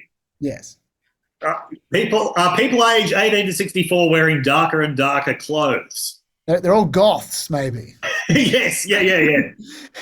But this is after 2010. This is after My Chemical Romance. What are you talking about, Dave? I don't know. Sorry, I'll tell you what Kevin Drum's speculation is, and he freely admits that this is pure speculation. He has no evidence. His speculation is people walking with their smartphones. He's saying that's what started happening in 2010. Smartphones. Yeah, and they're probably and people probably get a little bit more lost in their smartphones at night than they do during the day when the sun. It's kind of not so like it's harder to see as well at night when you're walking around. Yeah. And the light, the light of the phone versus the light of the cars and all that. Like the thing which doesn't check out though is the fact that it only is happening in America. Presumably people in other countries walk with smartphones as well. That's absolutely right. Yes. Yeah. So I'm not sure he's right. I mean, it's a great attempt. Also, I don't see why that would be specific to that age bracket either. Like older people and younger people also use cell phones. Well, yeah, older people wouldn't be quite as locked in their smartphones as I would have thought. Clearly, you haven't been spending much time on Facebook, Chaz. Well, they can't read their phones. They're 70, unless they have one of those giant monocle magnifying glasses.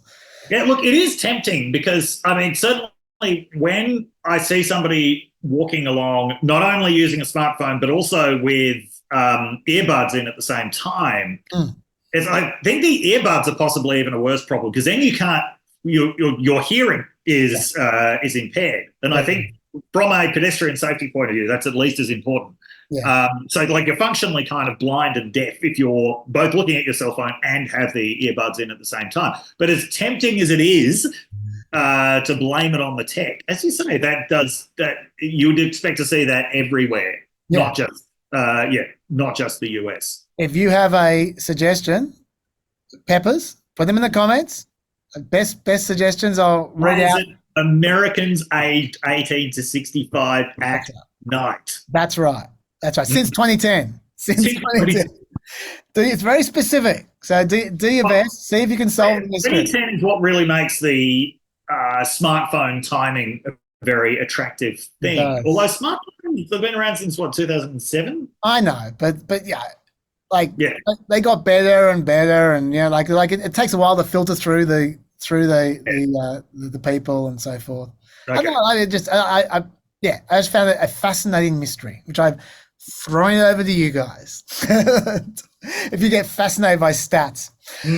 Okay, now this next topic we both have a bit to say about. So this college presidents one. Do you want to start this off, or do you want me to start this off? You start this off. Okay, right, you jump in whenever you want, man. Yeah. Okay, well, first of all, most of you will have seen this video, but just in case, I'll play it again. What you may well have seen is the college presidents from Harvard, from the University of Pennsylvania, and from MIT getting chewed out by Elise Stefanik in a hearing.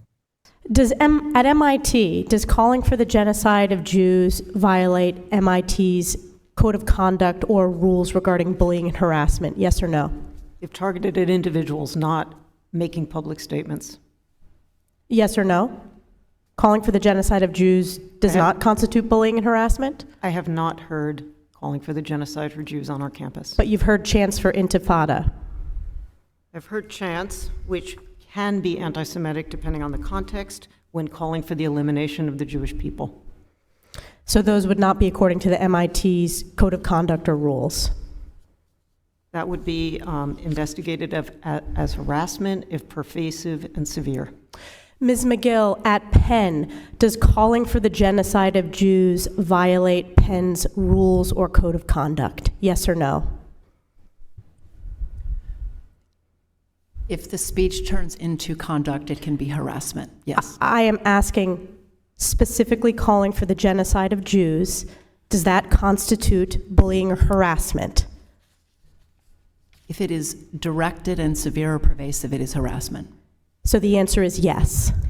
It is a context-dependent decision, Congresswoman. It's a context-dependent decision. That's your testimony today. Calling for the genocide of Jews is depending upon the context. That is not bullying or harassment. This is the easiest question to answer yes, Ms. McGill. So is your testimony that you will not answer yes? If it if the yes speech or becomes no? If the speech becomes conduct, it can be harassment, yes. Conduct meaning committing the act of genocide? The speech is not harassment? This is unacceptable, Ms. McGill. I'm going to give you one more opportunity for the world to see your answer. Does calling for the genocide of Jews violate Penn's code of conduct when it comes to bullying and harassment? Yes or no? It can be harassment. The answer is yes. And Dr. Gay, at Harvard, does calling for the genocide of Jews violate Harvard's rules of bullying and harassment? Yes or no? It can be, depending on the context. What's the context? Targeted as an individual, targeted at an individual. It's targeted at Jewish students, Jewish individuals. Do you understand your testimony is dehumanizing them? Do you understand that dehumanization is part of anti-Semitism? I will ask you one more time.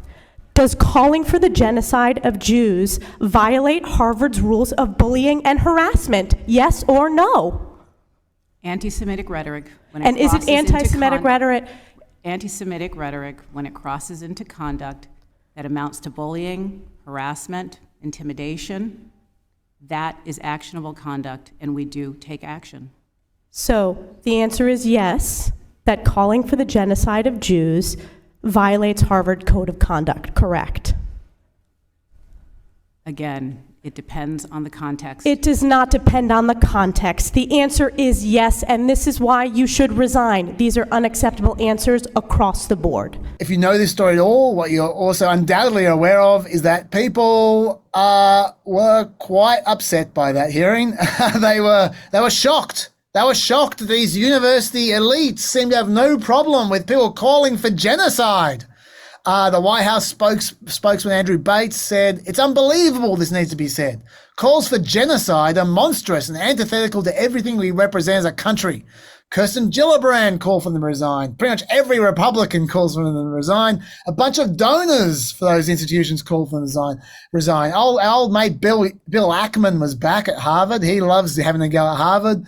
He was saying that their answer reflects the profound educational, moral, and ethical failures that pervade certain of our elite educational institutions, due in large part to their failed leadership. They must all resign in disgrace.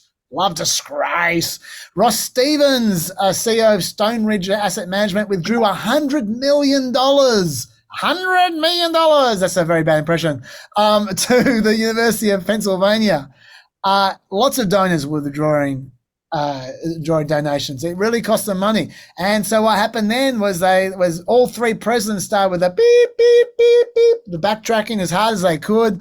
The next day, Liz McGill was the first to put out a video where she said, look, why don't we just play the video? Here we go. There was a moment during yesterday's congressional hearing on anti-Semitism when I was asked if a call for the genocide of Jewish people on our campus would violate our policies. In that moment, I was focused on our university's longstanding policies aligned with the US Constitution, which say that speech alone is not punishable. I was not focused on, but I should have been, the irrefutable fact that a call for genocide of Jewish people is a call for some of the most terrible violence human beings can perpetrate. It's evil, plain and simple. I want to be clear. A call for genocide of Jewish people is threatening, deeply so. It is intentionally meant to terrify a people who have been subjected to pogroms and hatred for centuries and were the victims of mass genocide in the Holocaust. In my view, it would be harassment or intimidation. Very different attitude from her during that message than it was during the hearing. Very serious. I was almost expecting her to tell me to not smoke. She was getting very, very serious there. Don't do drugs, kids, that kind of vibe. Didn't help. She got the sack pretty soon afterwards. Claudine Gay, who is the president of Harvard, said there are some who have confused a right to free expression with the idea that Harvard will condone calls for violence against Jewish students.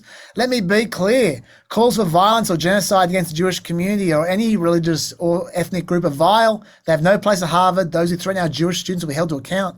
And then in a different interview, she said, I got caught up in what had become at that point an extended competitive exchange about policies and procedures. What I should have had the presence of mind to do in that moment was return to my guiding truth, which is that calls for violence against our Jewish community, threats to our Jewish students have no place at Harvard, will never go unchallenged. Substantively, I failed to convey what is my truth. There's something that for all of us. That didn't really work either. Of course it didn't work. These people are okay with the genocide of Jews, Dave. They're okay with it. I can't believe these monsters, Dave. Sounding a little bit sarcastic. I wonder why. So first of all, do you want to jump in at this point, or do you want me to show people what they didn't see during the hearings? Show them what they didn't see. Okay, I'll show you what you didn't see. You definitely saw the other clip I played. This one didn't get around nearly as much. This is what Elise Stefanik means by the word genocide. Clue, it's not killing Jews. Let me ask you this. You are president of Harvard, so I assume you're familiar with the term intifada, correct? I've heard that term, yes. And you understand that the use of the term intifada in the context of the Israeli-Arab conflict is indeed a call for violent armed resistance against the state of Israel, including violence against civilians and the genocide of Jews. Are you aware of that? That type of hateful speech is personally abhorrent to me. And there have been multiple marches at Harvard with students chanting, quote, "There is only one solution, intifada revolution," and, quote, "globalize the intifada." Is that correct? I've heard that thoughtless, reckless, and hateful language on our campus, yes. So based upon your testimony, you understand that this call for intifada is to commit genocide against the Jewish people in Israel and globally, correct? I will say again, that type of hateful speech is personally abhorrent to me. So she's defining the word genocide as calling out things like globalize the intifada and from the river to the sea, which we've discussed before. Even though she herself acknowledges that the definition of intifada is also just violent resistance, not kill every Jew. I mean, in the actual intifada, they went for 10 years, both intifadas, and 1,000 Jews died in total. That's not good, but it's not genocide. No. And who said that these protesters mean that anyway? I mean, globalizing intifada could mean a lot of things. It could mean mobilizing demonstrators across the world to support the Palestinian cause. It could mean calling for resistance. It could mean graffiti. It could mean vandalism. It could mean invading people's space. It could mean a lot of things that aren't genocide, right? But let's put it this way. Let's put it this way. Okay. Yes, there are steps that you can take to get from intifada to genocide. There are steps that you can take, but there are also steps that you can take to get from great replacement theory to genocide. And great replacement theory is something that none other than Elise Stefanik has parroted in Congress. So if you're going to get into the association of a certain group of people use this term who also believe this, therefore this equals this, that cuts all kinds of ways when it comes to anti-Semitism, because there are all kinds of ideological postures that are associated with anti-Semitism, including some on the right. Yeah, that's a good call. And by the way, if you don't believe me that this is what she means by people calling for genocide and that they should be punished, and that she's essentially calling for the outlawing of protests, essentially, she makes it really clear right here. Well, let me ask you this. Will admissions offers be rescinded or any disciplinary action be taken against students or applicants who say, from the river to the sea or intifada, advocating for the murder of Jews? As I've said, that type of hateful, reckless, offensive speech is personally abhorrent to me. Today that no action will be taken. What action will be taken? When speech crosses into conduct that violates our policies, including policies against bullying, harassment, or intimidation, we take action, and we have robust disciplinary processes that allow us to hold individuals accountable. What action has been taken against students who are harassing and calling for the genocide of Jews on Harvard's campus? I can assure you we have robust disciplinary... So I played that a little bit long so you could see how she started off saying, are you going to punish people who say from the river to the sea? And then by the end of that question, she was talking about murdering, calling for murdering people. And then by the next question, she's talking about genocide. This is how that famous clip was set up. She starts off with from the river to the sea. She ends up with genocide. She's talking about the same things. But the people in the general public just hear genocide. They don't hear the from the river to the sea bit. They just hear genocide. They go, oh, these heartless, insane university professors, they were so oblivious to genocide. By the way, another part of this that didn't make it into what's been widely circulated is early on, she asked, clearly trying to bait Claudine Gay, the first African-American female president of Harvard, by saying, would it be contrary to Harvard speech codes to call for the genocide of African Americans? Claudine Gay started to say, yeah, you want to play it? I got it queued up, Dave. Here we go. Dr. Gay, a Harvard student calling for the mass murder of African Americans is not protected free speech at Harvard, correct? Our commitment to free speech... It's a yes or no question. Is that corrected? Is that okay for students to call for the mass murder of African Americans at Harvard? Is that protected free speech? Our commitment to free speech... It's a yes or no question. Let me ask you this. You are president of Harvard, so... Go on, Dave. There you go. Stefanik didn't get the answer that she wanted. The clip that she actually wanted to assemble would have started with Claudine Gay saying, no, that's not protected, and then leads into saying, but calling for the murder of Jews is. That's what they were looking for. That was, the double standard. That's not what they got. They still got something that was misleading enough to put together into a video that has, led to the resignation of one university president, although notably not of Claudine Gay, who has actually been backed by the Harvard Board of Trustees. But this is what Stefanik was trying to do. Yeah, and what I'd add to that, what you just said, is that she knew in 2-3 seconds she wasn't going to get the answer she wanted on the African American thing, so she just cut her off immediately. Like 3 seconds in. Yes. She didn't let her say no. Like she knew she knew she was going to get an unhelpful answer, so she didn't let her get the answer out. Yes. And regardless of that, people have since then been pinging them for exactly that. They've been, oh, you wouldn't say that about African Americans. You wouldn't say that about trans people. But you only say about Jews. Well, no, she tried to say exactly the same thing about African Americans. But Stefanik would not let her because she's clever enough to know how to stitch someone up. So that is quite depressing. And by the way, as a little side, just to add to what you're saying as well about the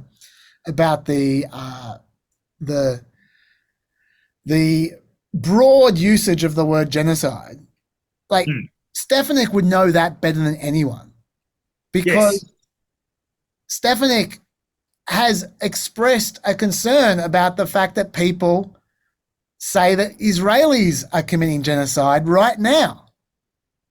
Which plenty of people do say. The fact is, I've heard plenty of people saying that. So the fact is, the word genocide can mean a million different things. But the way she's trying to use it, she's trying to set it up in the worst possible way based on the most minor offences and calling them genocides, and everyone treats it like a serious thing, which is incredibly dishonest. So there's that. My next point is my next area in this is, are the presidents right? Like that 3-minute clip I played when they were saying about the rules at Harvard, are they right about that? I mean, if they were telling the truth, then what's the problem? So let's go through that quickly. As far as the law goes, Harvard, Penn, and MIT are private universities. They're not bound by the First Amendment. So all the First Amendment talk does not apply to them.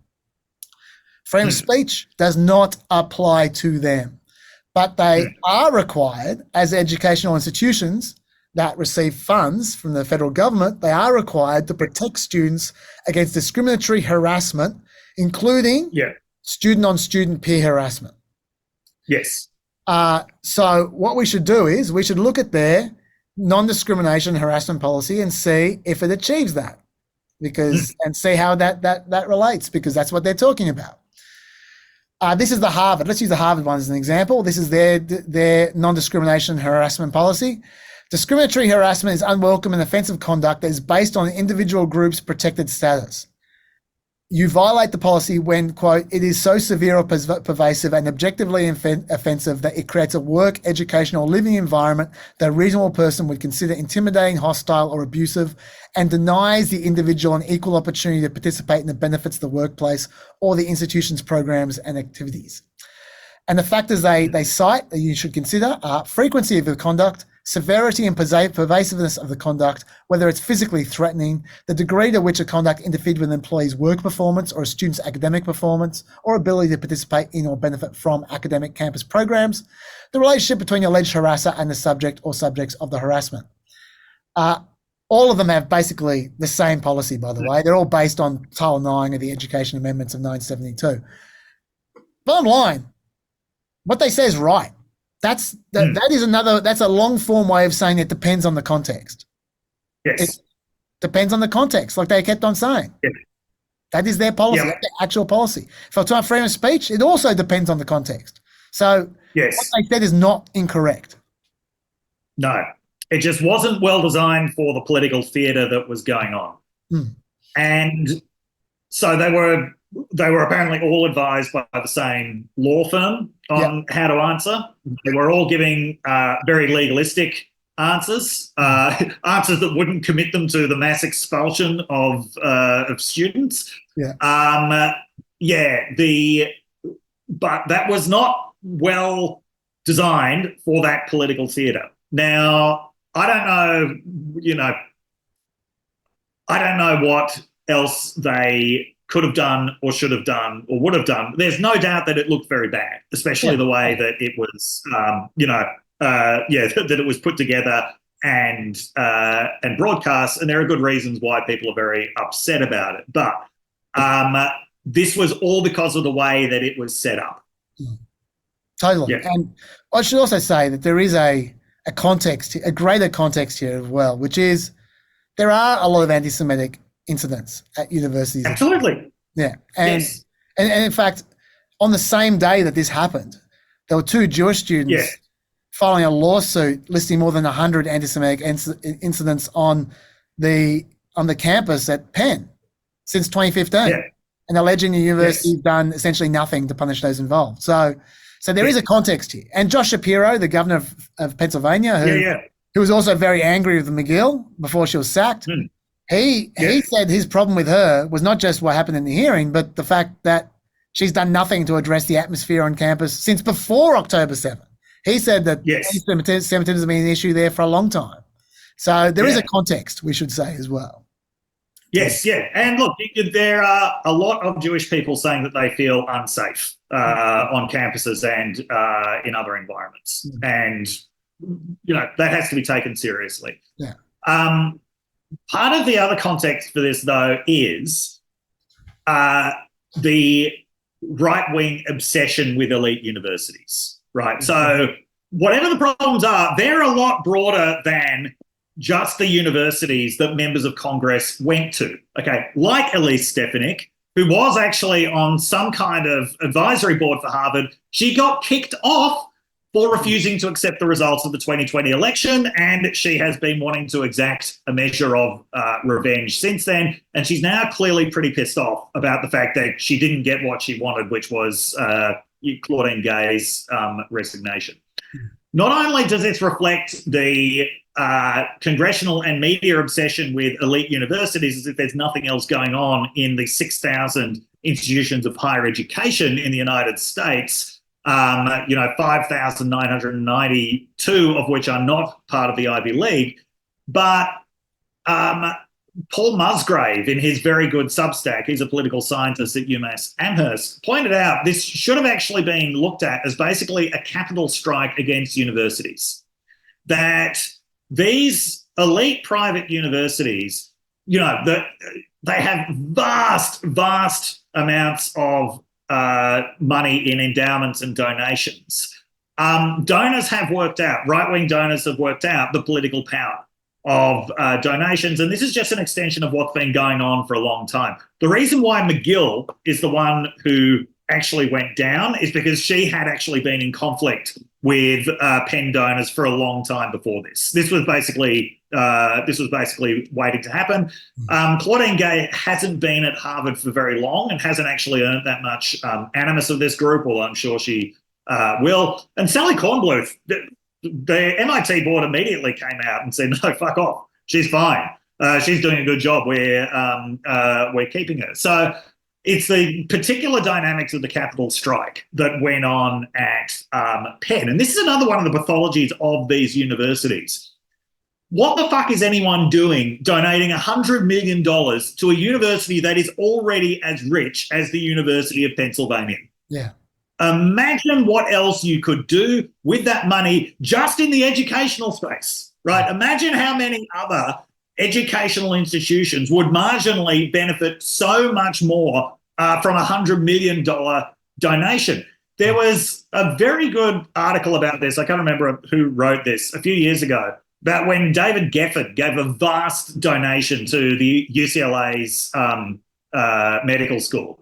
And it's like, why is he donating to what is already one of the best equipped medical schools in the country, apart from the fact that he's an alum of UCLA?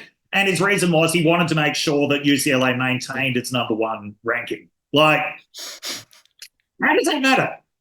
If you're a philanthropist, if you believe, you're using your money for the greatest good in the world, why does the university ranking matter? But as Paul points out, this is Paul Musgrave's Substack, as he points out, just because universities have, billions and billions in their endowment, it doesn't mean that they're going to sniff at a $100 million donation, right? Because that specific $100 million, that's going to be sustaining particular programs. So, anyone who's donating large amounts of money has quite a lot of power at these institutions, despite the vastness of the money that these universities have. So, yeah, there's a lot going on here. Let's put it that way. Another element of this I'd like to point out is the hypocrisy element. I mean, there's a lot of hypocrisy to go around. Certainly the right have been saying that the problem with the universities is their hypocrisy, saying that, point out they're talking about free speech now. Well, MIT is 136th out of 248 universities on the Foundation for Individual Rights and Expression free speech rankings, the FIRE rankings. University of Pennsylvania is 246 out of 247, and Harvard is 247 out of 247. They're terrible when it comes to free speech. And that is what irritates a lot of the conservatives and Jewish people as well. Like, for instance, this is Barry Weiss's major point.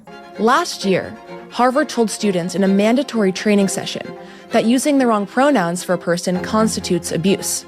Sizeism and fatphobia, according to the session, are also attitudes that contribute to an environment that perpetuates violence. But when Harvard's president was asked by members of Congress this week, in a hearing on campus anti-Semitism, if calling for the genocide of Jews constitutes bullying and harassment, here's what she said.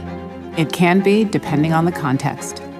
In 2018, the University of Pennsylvania barred law professor Amy Wax from teaching freshmen after she said Black students rarely finish in the top half of their graduating class. Penn has since been trying to sanction Wax for statements the law school says violate its anti-discrimination policies. But when Penn's president was asked if calls for genocide violate college rules, here's how she answered.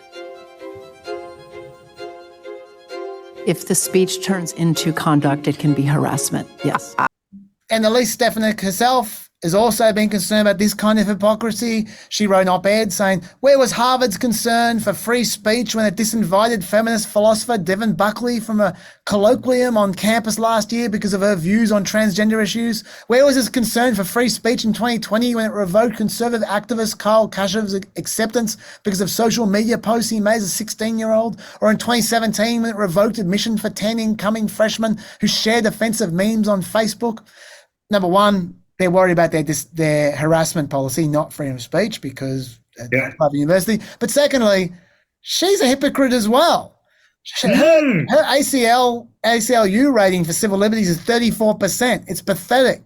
And her back in 2021, you talked about her being thrown off the Harvard committee. Oh, that was cancel culture as far as she was concerned. She said, she talked to the petition. She said, this is how cancel culture works. Now they have a total monoculture approach, and the people that hurt them most are the students who come from different backgrounds, who have a different perspective and deserve that robust debate to hear different sides and to foster critical thinking. Now she wants to cancel pro-Palestinian protesters with a different view from her. Gotcha! Yes. And yes, I do question the idea that it's so important for intellectual diversity that the universities have in their leadership someone who disputes the results of the 2020 election. Yeah, I think I agree with you there, mate. Also, it's a hypocritical on anti-Semitism, pointed out by one of the Democrats on the committee, Bobby Scott. He said, a hearing on anti-Semitism is a wonderful opportunity that my Republican colleagues denied us in 2017 when committee Democrats called for a hearing 6 years ago on campus discrimination when white supremacists marched through the University of Virginia grounds shouting, "Jews will not replace us." He then said, moreover, House Republicans are proposing significant cuts to the Department of Education's Office of Civil Rights, the very office responsible for upholding students' civil rights and investigating discrimination claims. You can't have it both ways. You can't call for action, then hamstring the agency charged with taking that action. That's right. Also, did Elise Stefanik denounce Elon Musk for his agreement with a very anti-Semitic tweet? I mean, she might have done. I might have missed that. But I haven't seen that. I don't know. Yeah. It was only, remember when the Republican National Committee had that tweet up saying Trump, Kanye, Elon? Yeah. Like that was it. That was the entire tweet. Yeah, they did eventually take that one down. Yeah, I don't follow Elise Stefanik as closely as I really should. I'm sure there's some great tweets out there. Okay, so what's your take then on the result of all this? Do you think there's any result, or do you think it's a negative result, or what do you think? I think that they've taken a very serious problem and turned it into an idiotic piece of political theatre. And as I say, my criticism of the university presidents is that they weren't prepared for it to be a piece of political theatre. Mm. Yeah. I reckon. I'm not saying they're blameless, in anti-Semitism on campus, but this was not the thing that addressed that. Yeah. I reckon if they care about freedom of speech at all, that this has made it so much worse. Yes. I think that this erodes the public acceptance of freedom of speech, and it pushes us further down a road of outrage and knee-jerk reactions, and that will only hurt the less powerful that Elise Stefanik supposedly cares about. I actually want to read you a part of the FIRE statement. FIRE being that organisation I talked about that gave these universities these low ratings, the organisation that Elise Stefanik and all the Republicans have been quoting endlessly this week. I want to read you what they think of this. Okay. They said, tonight, University of Pennsylvania President Liz McGill signaled that one of our, this is in response to Liz McGill's her statement, signaled that one of our nation's most prestigious institutions is willing to abandon its commitment to freedom of expression. She said, quote, for decades under multiple Penn presidents and consistent with most universities, Penn's policies have been guided by the Constitution and law. But now, she continued, the university, quote, must initiate a serious and careful look at our policies, a process to start immediately. This is a deeply troubling, profoundly counterproductive response to yesterday's congressional hearing. Were Penn to retreat from the robust protection of expressive rights, university administrators would make inevitably political decisions about who may speak and what may be said on campus. Such a result would undoubtedly compromise the knowledge-generating process free expression enables and for which our universities exist.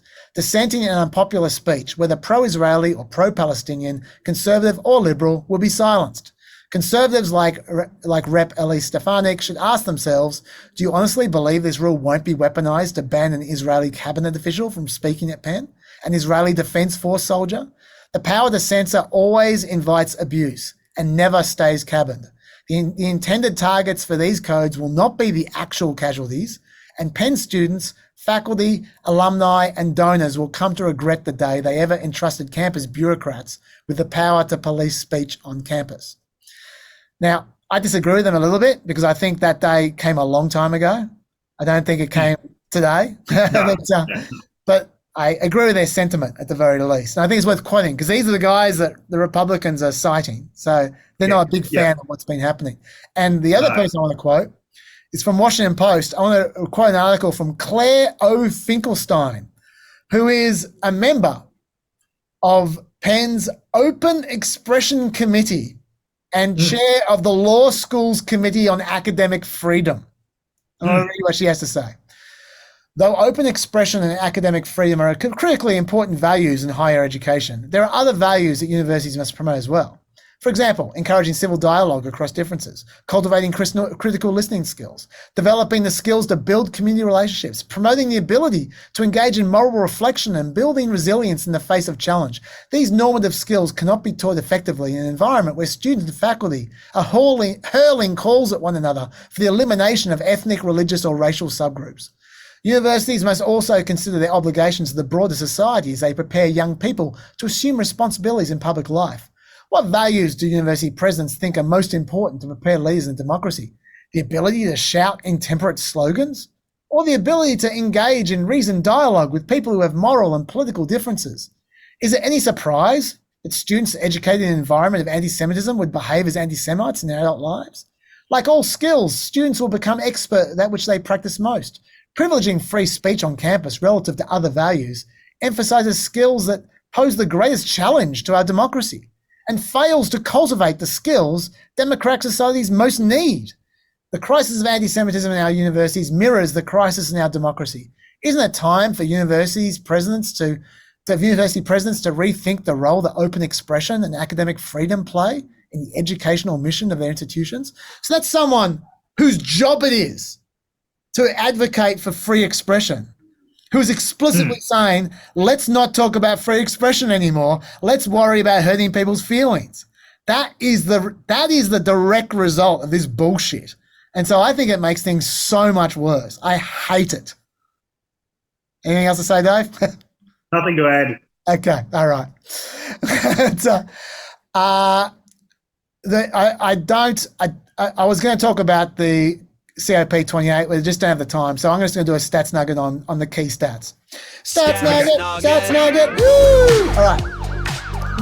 Okay, I'm just jumping through a whole bunch of shit here. All right, it is virtually certain that 2023 is going to be the warmest year on record, surpassing 2016, which was 1.29 degrees above pre-industrial era, and 2020, which was 1.27 degrees above.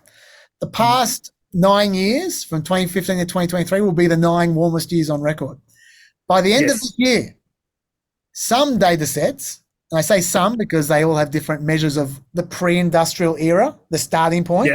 They don't have different measures of now. They have measures of measures where they start.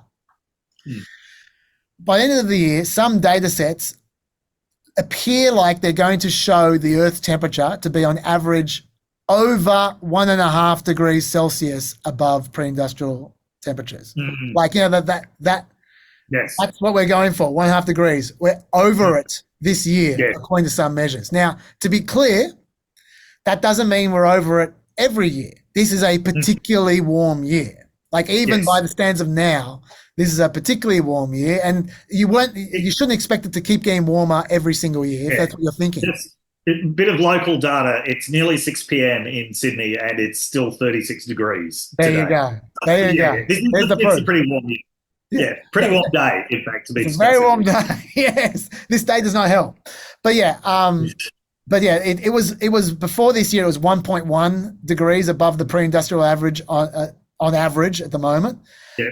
But the reason why it's 1.5 degrees this year, there's a few reasons. We got a very strong El Nino this year, which makes it hotter. Yes. There was a volcano last year in Tonga that erupted a record amount of water vapor. Water vapor traps heat. There's all kinds of methods, all kinds of attempts to try and clean the air from aerosols at the moment. And in the short term, what that does is that limits pollution, which actually cools the earth slightly, so it's actually warmer because of that as well. There's also weak air currents this year over the Atlantic Ocean, which lead to less than typical amounts of dust from the Sahara Desert getting whipped up, and that dims the sun. Well, that doesn't dim the sun this year. So there's lots of reasons why this year is particularly hot. Next year, it may well not be over 1.5 degrees, but the fact is, this year we're there. Like even if it goes back down again, like that's worth it. We got there. Yeah. We did it.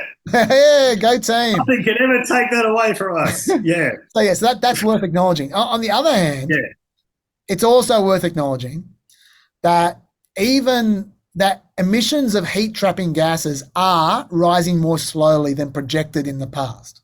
Like the latest models suggest that if countries follow the Paris Agreement, which they may or may not do, let's not get ahead of ourselves here, but to the extent that they're going to follow the Paris Agreement, it appears that while in the past we thought we were heading for 3.5 degrees of warming if we only stopped at the Paris Agreement, now it looks like the Climate Action Tracker that said 3.5 degrees a few years back is now saying that's totally out of the picture. That's not going to be happening. Their number is 2.7 degrees, and it could potentially be lower. Another measure which has been used often says 2.5 to 2.9 degrees if we follow Paris.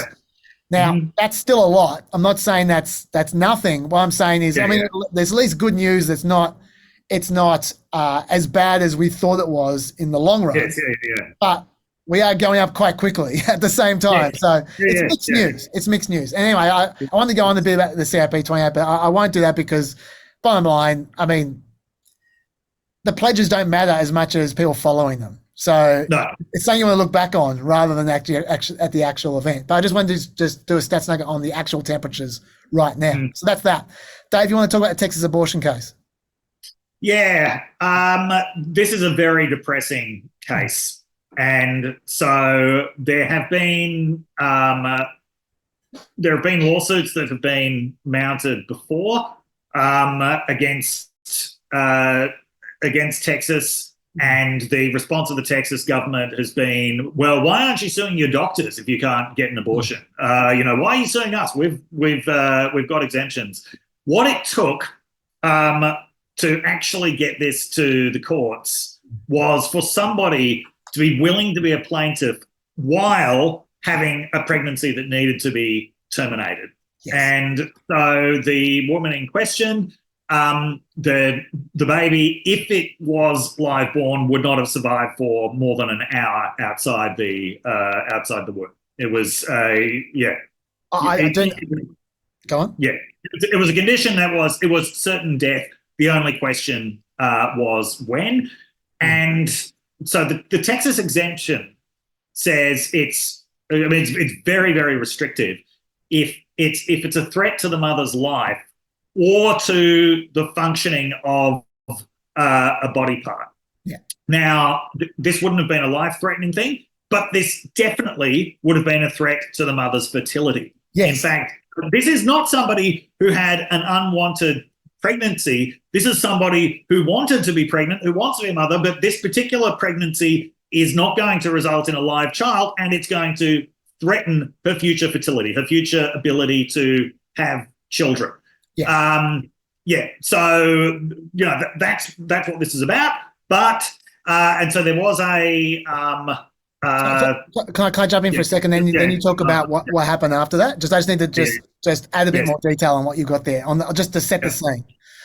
So as you say, she'd already had 2 C-sections for 2 kids, and her current fetus was diagnosed with trisomy 18, which is a genetic disorder. And she was experiencing already the health symptoms. She was leaking amniotic fluid already at 20 weeks pregnancy, and she'd been to the ER 2 times already for severe cramping. As you said, there wasn't a concern about life-threatening concerns.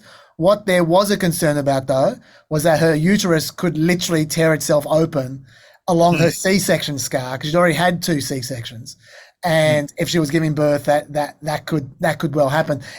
They weren't saying it was definitely going to happen, but it was a genuine risk that it could happen. And then if it did happen, then it would lead to catastrophic blood loss, and it would force the doctor to perform a hysterectomy, and then she wouldn't have kids anymore. So that's what she was primarily concerned for, as you said, about. She wanted to quote, this is her quote, I desperately want the chance to try for another baby and want to access the medical care now that gives me the best chance at another baby, she said.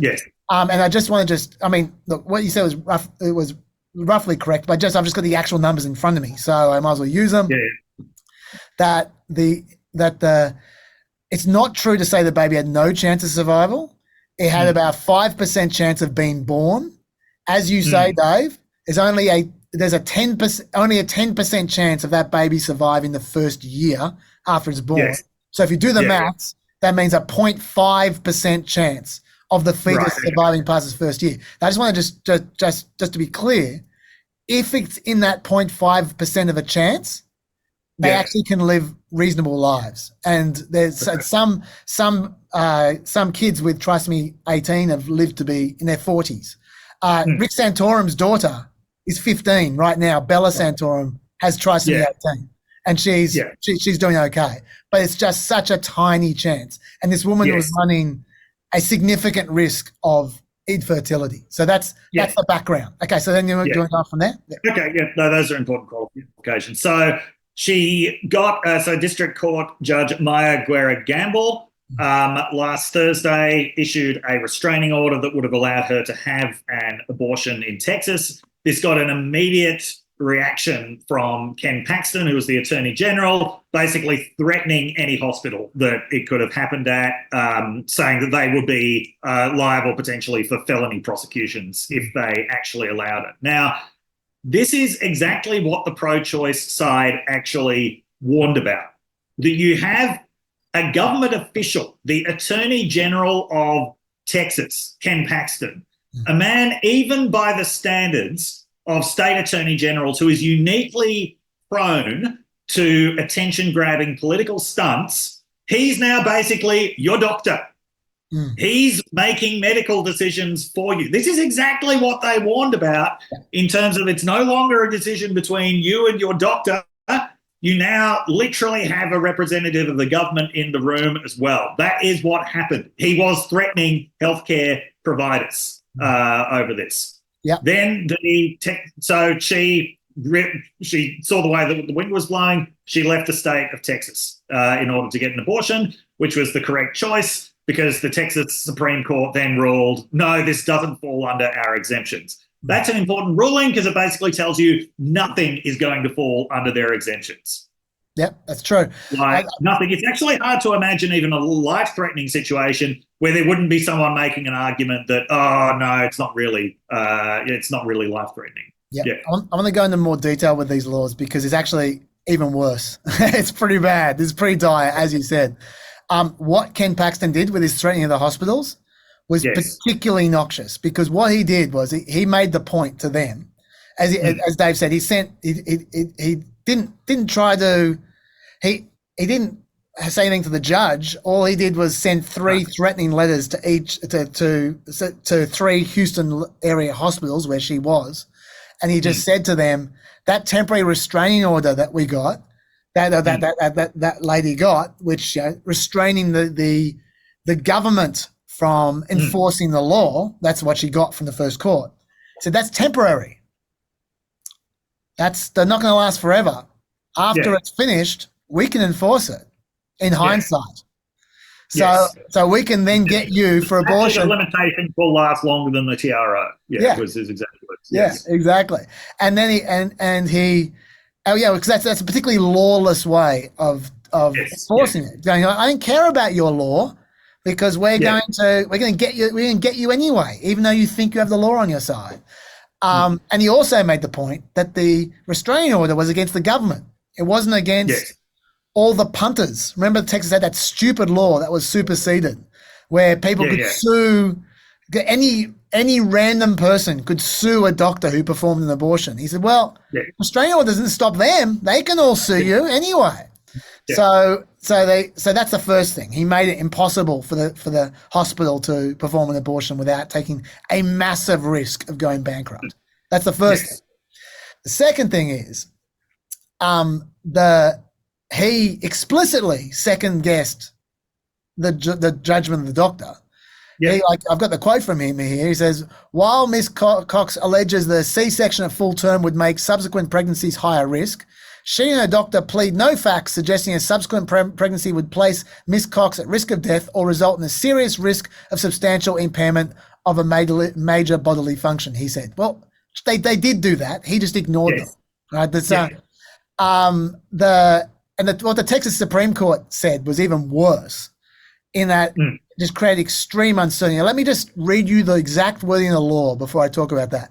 The law is, in Texas, you can only have abortions when a doctor, quote, is exercising reasonable medical judgment and they determine that the pregnancy poses, quote, a risk of death or poses a serious risk of substantial impairment of a major bodily function unless the abortion is performed or induced. Okay, so that's the exact wording of the law. Now, what Texas said was it said that though the statute affords physicians discretion, it requires more than a doctor's mere subjective belief. By requiring a doctor to exercise reasonable medical judgment, the legislature determined that the medical judgment involved must meet an objective standard. Dr. Carson, that's her doctor, asserted that she has a good faith belief that Ms. Cox meets the exceptions requirements. Certainly a doctor cannot exercise reasonable medical judgment if she does not hold her judgment in good faith, but the statute requires the judgment be a reasonable medical judgment. And Dr. Carson has not asserted that her good faith belief about Ms. Cox's condition meets that standard. Judges do not have the authority to expand the statutory exception to reach abortions that do not fall within its text under the guise of interpreting it. The trial court erred in applying a different, lower standard, instead of requiring reasonable medical judgment. So he's saying, she said good faith belief, not reasonable medical judgment, so it doesn't count. Let me read you what she said. It was her, this is a doctor, it was her good faith belief and medical recommendation that the emergent medical condition exception to Texas's abortion bans and laws permits an abortion in Miss Cox's circumstances, as Miss Cox has a life-threatening physical condition aggravated by, caused by, or arising from her current pregnancy that places her at risk of death or poses a serious risk of substantial impairment of her reproductive functions if a DNA abortion is not performed. So she was obviously exercising her reasonable medical judgment. She just didn't use the magic words. And what that tells you, if you're a hospital, is they're just going to bust you whatever the fuck you say. Yes, exactly. Really obvious that they are applying the law in bad faith when they say that. And so you're taking a risk. You're taking, even worse. At the same time as the court was saying that, it was saying it's just up to the doctor. It's got nothing to do with us. Exactly. This is what this is designed to do. It's designed so that no doctor is going to take any abortion case. People will die. And when they die, then the state will say, well, it was the doctors who made the decision. Totally. I'll read you the quote from the Texas Supreme Court. A woman who meets the medical necessity exception need not seek a court order to obtain an abortion. The law leaves to physicians, not judges, both the discretion and the responsibility to exercise their reasonable medical judgment, given the unique facts and circumstances of each patient. Wiping their hands of it all, nothing to do with us. It's just like you say, Dave, it's just the doctor's judgment. And so that's particularly lawless in my view. Yes.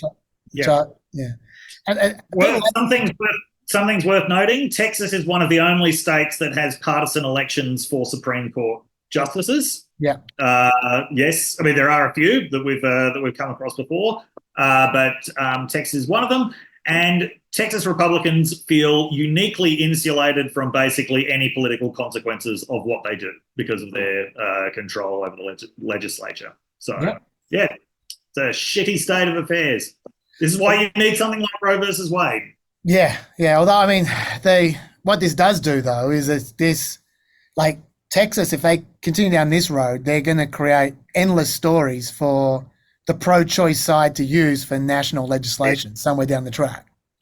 So anyway, so that is a terrible story, but it is worth mentioning. I'm just cutting things in my head here. There's one thing I did want to mention because people are getting a bit worked up about as well, which was the Biden marching in thing with pharmaceuticals. I'll just describe that quickly. Well, kind of. You might have seen the headlines that Biden was saying, because there's nothing else after this podcast, Dave. There's nothing else. It's the end of the world. You might have seen headlines that Biden was threatening to take pharmaceutical companies' patents away, which sounds very Venezuela. I want to explain how this works just quickly, okay? The spoiler is it's going to come down to the courts. This is technical. The history is until 1980, if the National Science Foundation or National Institutes of Health had invested in scientific research, the government held the patent. They granted non-exclusive licenses to developers, but only non-exclusive, which meant if a company was unlikely to invest a lot of money in developing a product from that patent because they weren't going to hold the patent for it. So and the result was fewer than 5% of the government's 28,000 patents were licensed to private companies at that point in time.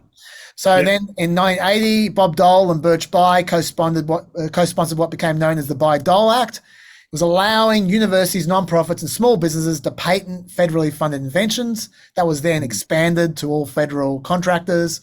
And it also allowed federal agencies to grant business exclusive licenses to government developed technology. Okay, it worked. In the last 40 years, more than 200 drugs and vaccines have been developed using public research. But there is one catch.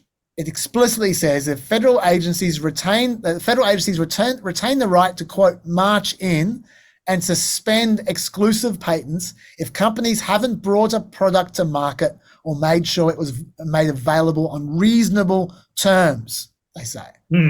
Now, what just happened is the Biden administration concluded that price can be a factor in determining that a drug or other taxpayer-funded invention is not accessible to the public on reasonable terms. They're not targeting any particular drug. They're just warning companies in general that if they push their luck, the government reserves its right to march in.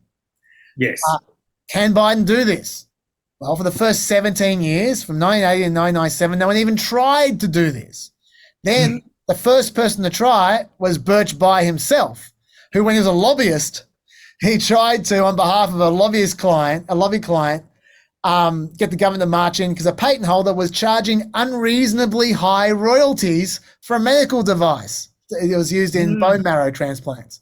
Since then, there's been 12 other petitions for the government to march in. None of them have been successful. Usually it's because the company's either not manufacturing a sufficient quantity of the drug or something like that. In 2002, Bayh and Dole wrote an op-ed saying, Bayh-Dole did not intend that government set prices on resulting products. The law makes no reference to a reasonable price that should be dictated by the government. This omission was intentional. The primary purpose of the act was to entice the private sector to seek public-private research collaboration rather than focusing on its own proprietary research. That's weird, given Birch Bayh did try to do something similar to that 5 years earlier. But anyway, they wrote that. A court is going to decide if this is legal or if this is not. If they do this, it's going to go to the court. The court's going to have to interpret this act. Is it worth doing? Even if the court says yes, is it worth doing? Well, according to the Center for American Progress, those drugs whose prices are rising are doing so at a rate that exceeds the CPI on average by 30%. Some of them increasing the CPI by a factor of 5. The FDA approved 210 new drugs between 2010 and 2016. Every single one of them involved NIH funding. So according to Center for American Progress, totally worth it. On the other hand, the pharmaceutical companies disagree. Really? How about that?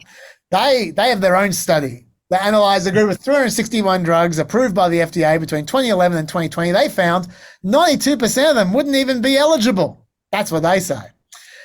You can hear I'm a bit suspicious about their study, but once again, the court is going to decide what is eligible and what is not eligible, like at some point in time, right?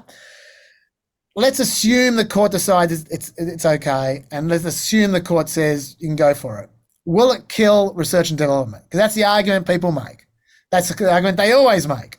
But in this example, I think my personal view is that it's a more reasonable argument to say if there's a genuine risk, so if government starts willy-nilly confiscating patents, that does produce disincentive to do research. I don't think the government is going to willy-nilly start confiscating patents. I think if they do it once, that will do the trick. That's how but yeah, anyway, I'd say that's an open question, but I just don't think they're going to push it. But I'll acknowledge the risk. What are your thoughts about this, Dave? I'd say you've made a patently good argument there. Hey, there you go. Woohoo! That's it, the pun? Okay. That's it. The pun is it.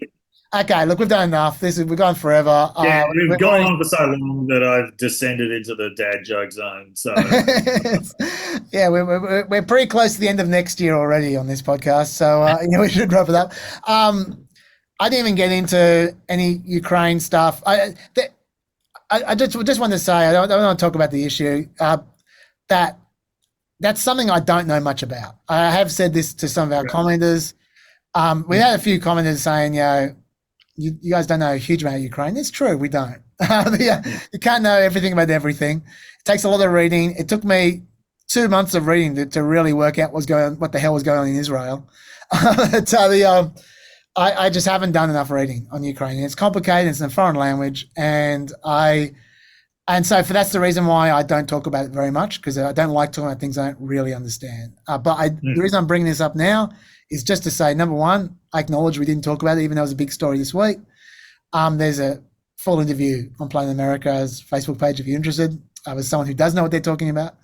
But one of our commenters did send on a link to a guy who, I only had time last night to watch it was like an hour-long clip, hour-long video. I watched about 20 minutes and I thought, geez, this guy knows what he's talking about. And he's got a lot more where that came from. So I'm going to put a link in there. If you're interested in this topic, I would. Who is it? His name is, I should have written that down, like Penham, I think. Penham. He's a military guy. And this is military. Anyway, but you'll see it in the blurb. Go in the blurb. I'll put the link there.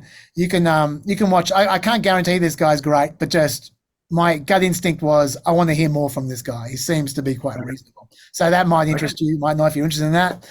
I'm going to be back next week with the Hunter Biden special at the end of the week with Melina. So excited. But I hope you all enjoy it. Yeah, I'm sure they will. Is there anything else that you want to talk about before we go, Dave? Anything you want to touch? Anything we missed? I think we're pressure. See you next year. Yeah. The one other thing is we haven't talked about anything Israel related as well, but I just wanted to say one thing, which was I am the first time I have seen some kind of sorry. A lot of people with Ukraine like to say, how are you going to achieve victory? I want to know what's your plan to achieve victory, Ukraine? I don't hear many people saying that about Israel. Exactly. Yes. Yeah. What's your plan to eliminate Hamas and not create even more terrorists in response? Because right now, I reckon they're doing an excellent job of creating terrorists at the same time as they're, inverted commas, eliminating Hamas. You don't get answers to that question very often. But the first time in this entire 2 months, I've seen them start to do something. I think, this actually could potentially, if everything works out well, lead to a potential military breakthrough. Has been happening in the last few days, which is they've begun flooding the tunnels. And you go, okay. Now flooding the tunnels doesn't mean everyone drowns, because it's going to take weeks to flood those tunnels. That's going to be the slowest death trap in history, which means they're going to have all the time in the world to get out of those tunnels. But obviously, when they get out of those tunnels, they're going to need to either surrender or be shot. The people who are coming out of those tunnels are going to be Hamas, right? They're not, because Hamas don't let anyone else in those tunnels, apart from hostages, which is another issue. But leaving aside the hostages for a second, in terms of killing innocent Palestinians versus Hamas, you can target Hamas a lot better through flooding tunnels than you can through any other method. Now, I don't know if it's going to work. It's probably not going to work. But I'm hoping when we come back in a month's time, that might have had an effect and it might have led to some kind of breakthrough. Because otherwise, I've got no idea how they plan to finish this thing. It's the old-fashioned quagmire. Anyway, that's a wonderful note to go out on. Thank you so much, Dr. Dave, for this year. I look forward to next year. I don't know if it's going to be... Dave, we're talking potentially third week of January, you were saying before? Third week of January, Yeah, sounds good. Okay. All right. And I will see you guys for the final PEP of 2023, PEP 138, the Hunter Biden special in a week's time. Stay peppy. Bye.